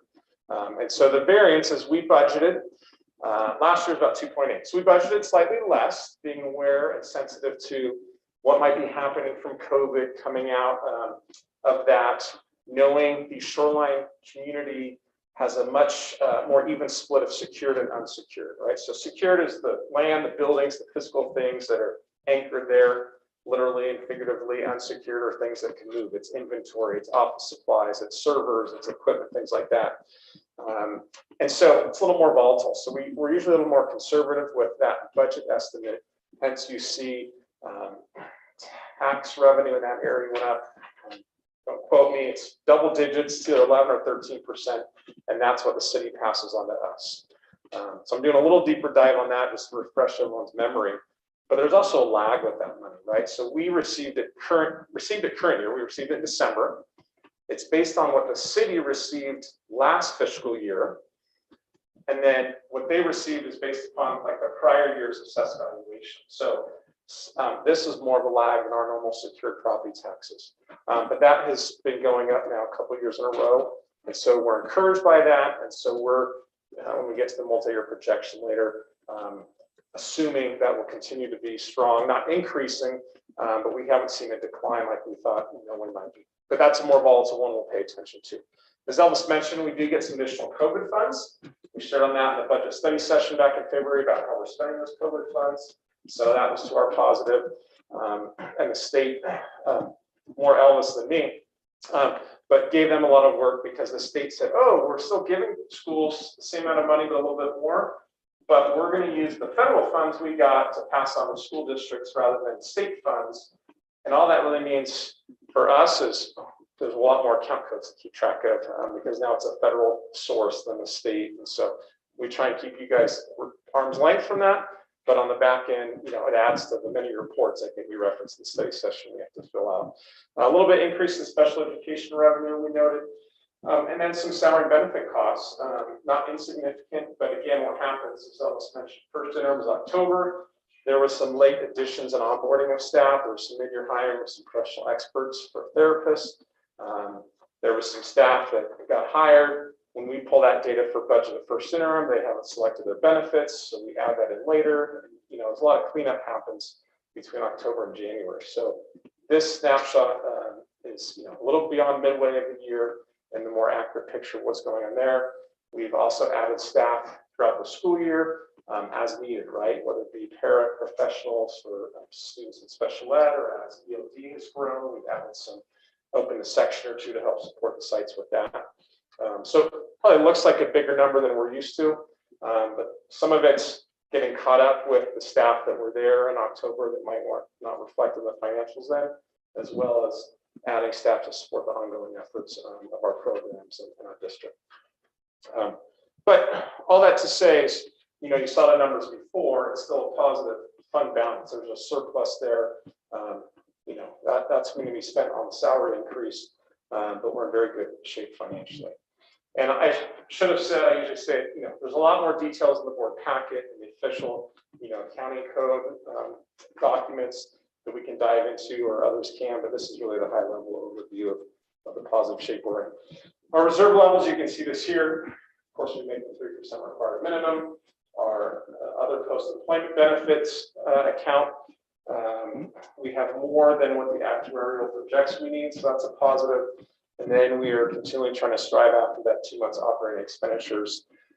Given we're not there yet, it's still very sizable and 15.5 million. Of course, that doesn't reflect what then we spent some of the surplus. The 2 million, generating a surplus, adding to that will be converted to salary and benefits, when we do the end of the year, because that's now going toward staff costs. But nonetheless, when you look at all those combined, the message I want to send is rest assured we're in a very healthy and positive situation in terms of that fund balance. This isn't even recognizing the adult ed fund balance and other funds at our disposal.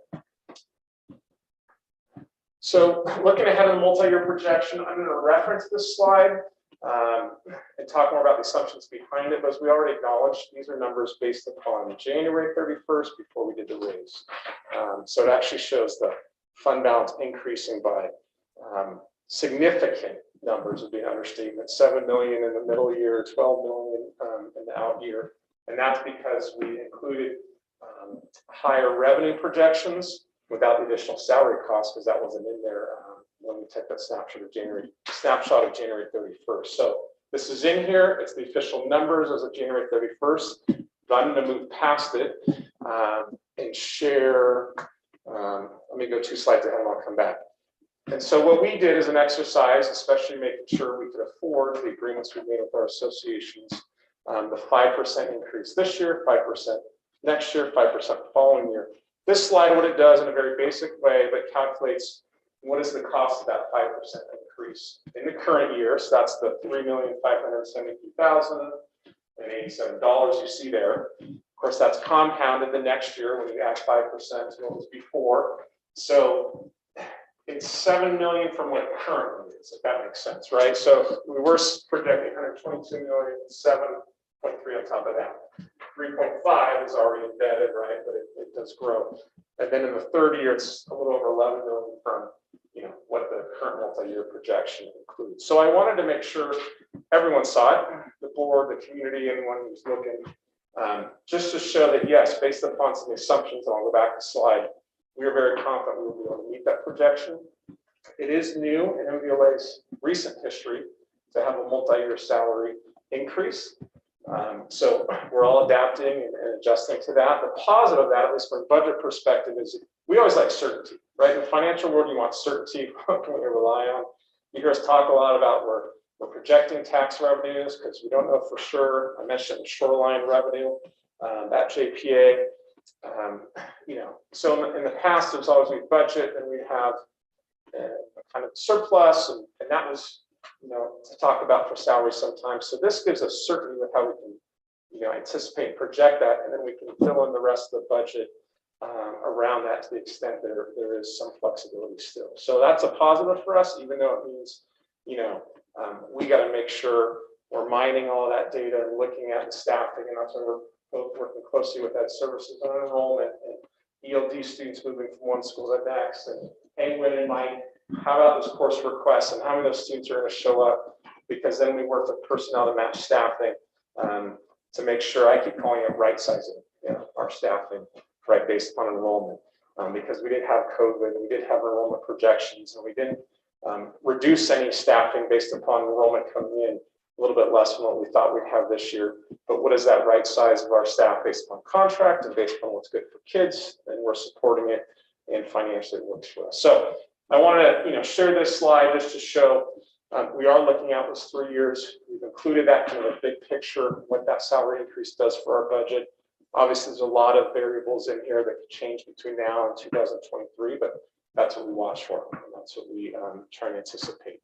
And yeah, it shows, sorry, I was missed up, a slight deficit here, but 300,000 out of a $122 million budget, 30 million at that point.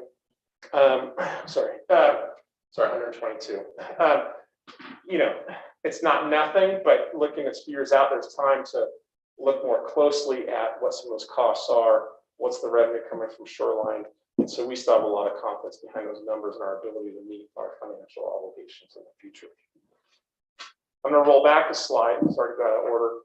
But these are the assumptions on which that budget's built. So you see across the top line enrollment, we talked about that before. Again, we are working closely with Ed Services on enrollment projections and where those students are going. So we do see a decrease next year. We do see a decrease the following year based on our demographic studies. We're relying on that data to help us project those years out, and there are staffing adjustments that are based upon that. So we do see some cost reductions due to right sizing that staffing based upon enrollment. We moved up the secured property tax growth projections from what you saw at first interim. And I shared it in other forums and updates. But that is based upon the assessed valuation role, what we get from the assessor's office, the progress we've had this year, and looking at historical data. So I have a folder, it's on a spreadsheet, it has about the recent 10 years of historical data. Happy to share it with anyone that's interested or wants to take a look. But the report we just got, March 1st, we were already at 5.75 roll growth. That's not tax dollars, but it equates. And that's for next year, and that's March 1st. So we still have, April 1st measurement, May 1st, June 1st, all the way to June 30th. So what I do is we look at where are we at this point in the current year, look at prior years, what years were we close to that 5.75 number at this same time, how did the year finish? Knowing no 2 years are alike, because you can have a wild swing month to month. Large developer purchases some land and that gets processed, and that causes a huge uptick. So we're sensitive to that. The good news in our district is we don't have any large nonprofit entities like a neighboring district to the north has that has to account for significant buildup. So you might remember this a few years ago.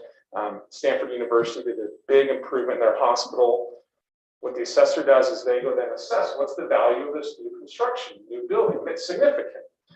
And yet, at the end of the year, on June 30th, then they take those exemptions, nonprofits are exempt.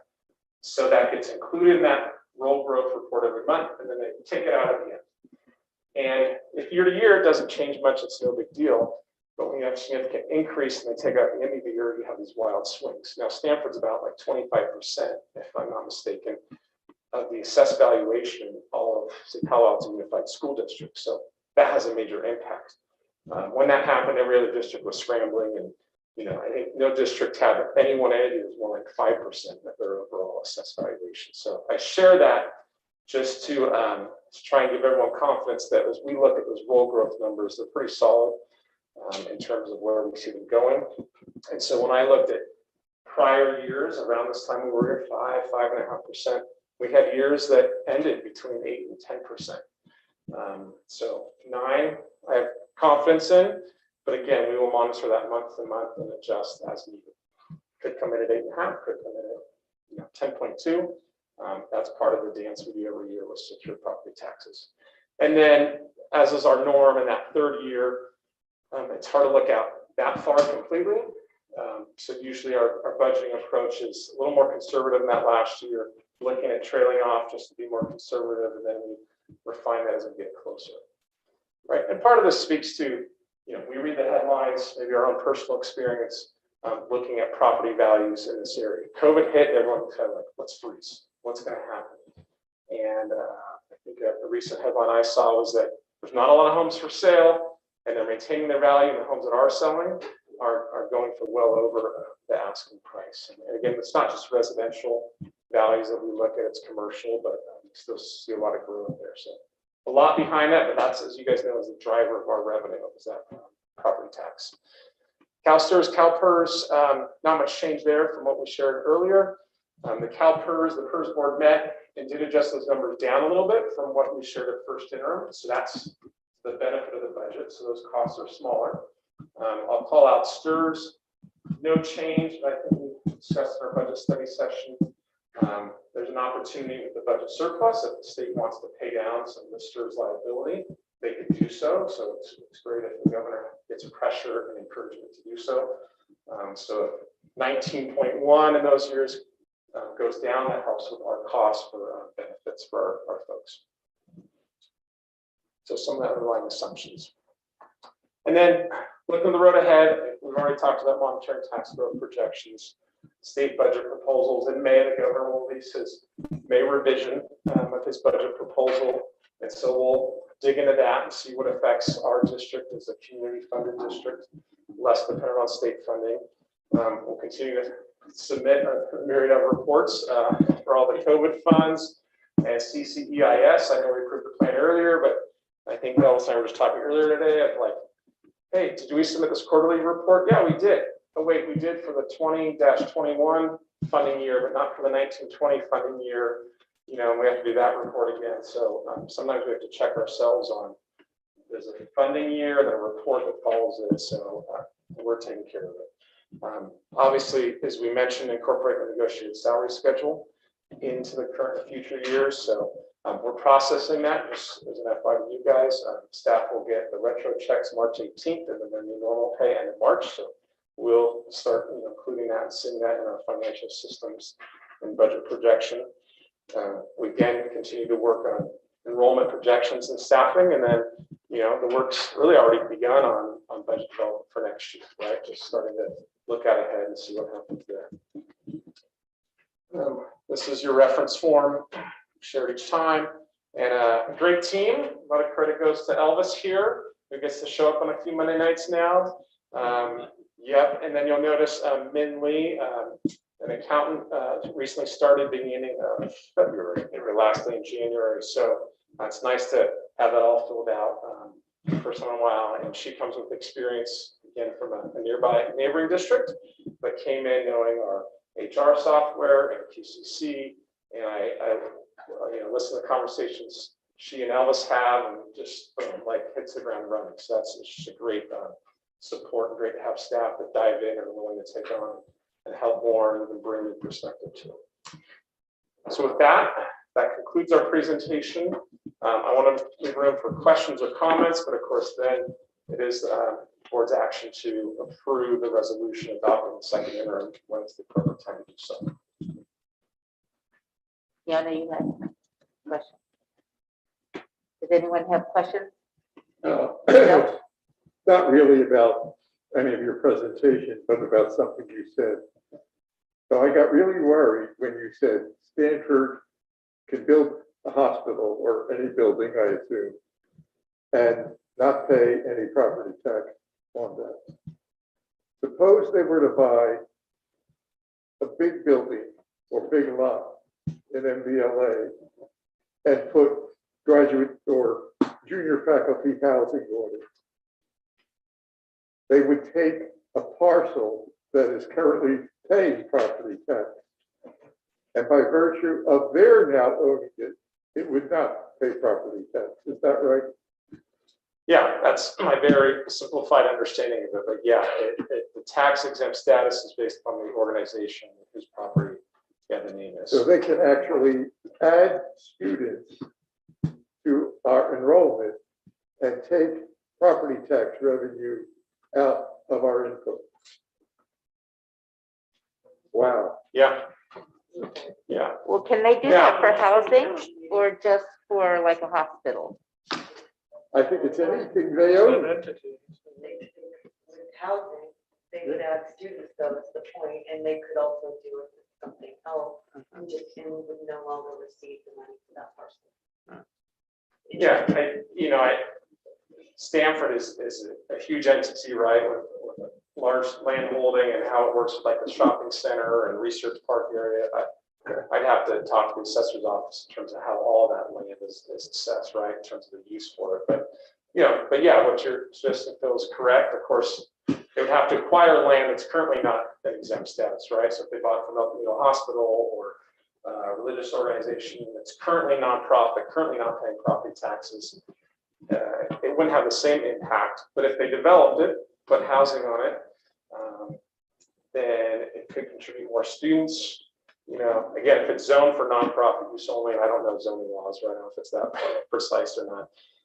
Perhaps it wouldn't get any residential property tax anyway, depending on its zone, but you bring up a great possibility to just be aware of out there. As we look at, I know the City Mountains take their housing element to City Council tomorrow night, and we look at what's going on there with additional development. It's just, kind of speaks to making sure we're on top of it and noticing development and impacts to the schools in our community. Yeah, I guess the other thing is that despite you and your department's incredible efforts to produce a well-reasoned projection for the next few years, we live in a time of terrible uncertainty. So good luck, that's all. Yes, thank you, Phil. I will reiterate, these are never guesses, right? They're based upon data and trend and analysis and a little bit of comments we hear when we go to quarterly tax assessors meetings, and they tell us what's kind of going on countywide, but we always then filter it through the MVLA lens, what's happening in Mountain View, Los Altos Hills. I talked to my retiring counterpart at Los Altos School District, who's been in the job multiple decades, Randy Canyon, and then Mountain View Wisman. And so we also talk amongst ourselves on what do we see happening in our local community to look at that. But, and we also, I just finish with, our approach to budgeting is we want to be realistic, right? There's certain groups out there that are just ultra conservative, and that's one approach. The challenge, I think, with that is that there's not the believability. It's like, oh, that's always low. They always budget low, and it comes in high. So we're not going to believe the first numbers. We're going to wait until it comes in. And so our approach has always been to be as accurate and realistic with what we think the numbers will be, because that lends to credibility, and we can actually use those numbers, not waiting for some of the low ball and coming high. So if you see numbers that might be like, oh, that's a little high, it's reflects. We want to be as accurate and realistic as possible. You had a question, Fiona? You can make a motion if you want one. I was going to make one comment, and I was going to say thank you also for responding to some board questions in advance of the meeting to have that under control before we even came. So great, thanks. All right, now I would love to have a motion, Fiona. Okay, I move that we approve resolution number 21/22-28, the 21-22 budget revision. Okay, any more discussion? Riley, what say you? I approve. And Ava? I agree. Board, all those in favor say aye. Aye. Opposed? That is a 5-0 vote. Okay, and next, this is, Just thank you. thank you, yes, thank you guys, definitely thank you. And I know this reports take a long time, and I also want to thank you guys for giving us that all fund sheet, as we like to call it, that has the big spreadsheet of all the different funds. And at the same time as you gave us the budget report, because sometimes we don't get them exactly the same time, and we really appreciate it. Now, 17.3 is a formality situation that goes with Ed Code Section 44954 that requires the governing board before June 30th shall notify a temporary employee in a position requiring certification qualifications of the decision to release those temporary employees. And we discussed the situations to some extent during closed session. And I don't know if you all have copies of the current personnel report, but this section of the personnel report, because of this ed code, requires resolutions to release these people. So 21/22-29 is Christina Cortinas. 20-30 is Efren Chavez. And -31 is Matt Austin. Do I have a motion to approve these 3 resolutions? So moved. Thank you, Phil. Is there a second? And a second by Sanjay. Is there any discussion? All those, well, first of all, Riley, what do you say? Okay, Ava? I agree. Okay. Board, all those in favor, say aye. Aye. Aye. All those opposed? That's a 5-0 vote. All right, moving on to calendar of events. Do you have anything to share? Dr. Meyer or any other trustee? What about the board retreat? Oh, yes, we're having a board retreat on the 10th, and I'm sorry to say I was out of town on unfortunate family business, and so Dr. Meyer and I have not firmed up exactly where it will be, but we will have it somewhere. Yes, that you will find out before 6 p.m. on the 10th. And what I would like the board to do is, I will send to you tomorrow my list of things I would like to try to cover if we can get to them all at the board retreat. If you could please send your ideas of what you would like to cover to me, I can add them to the list of things we might want to discuss. And what was the start time we're looking at? We're talking 6 to 9. And we need to get our plan together by tomorrow, since we have to post. We have a multitude of options, so we're looking forward to sharing that as soon as possible. Right. Any other dates? The Hoffman Awards, I guess, we're very fortunate to have an award winner in the Mountain View Ambassadors.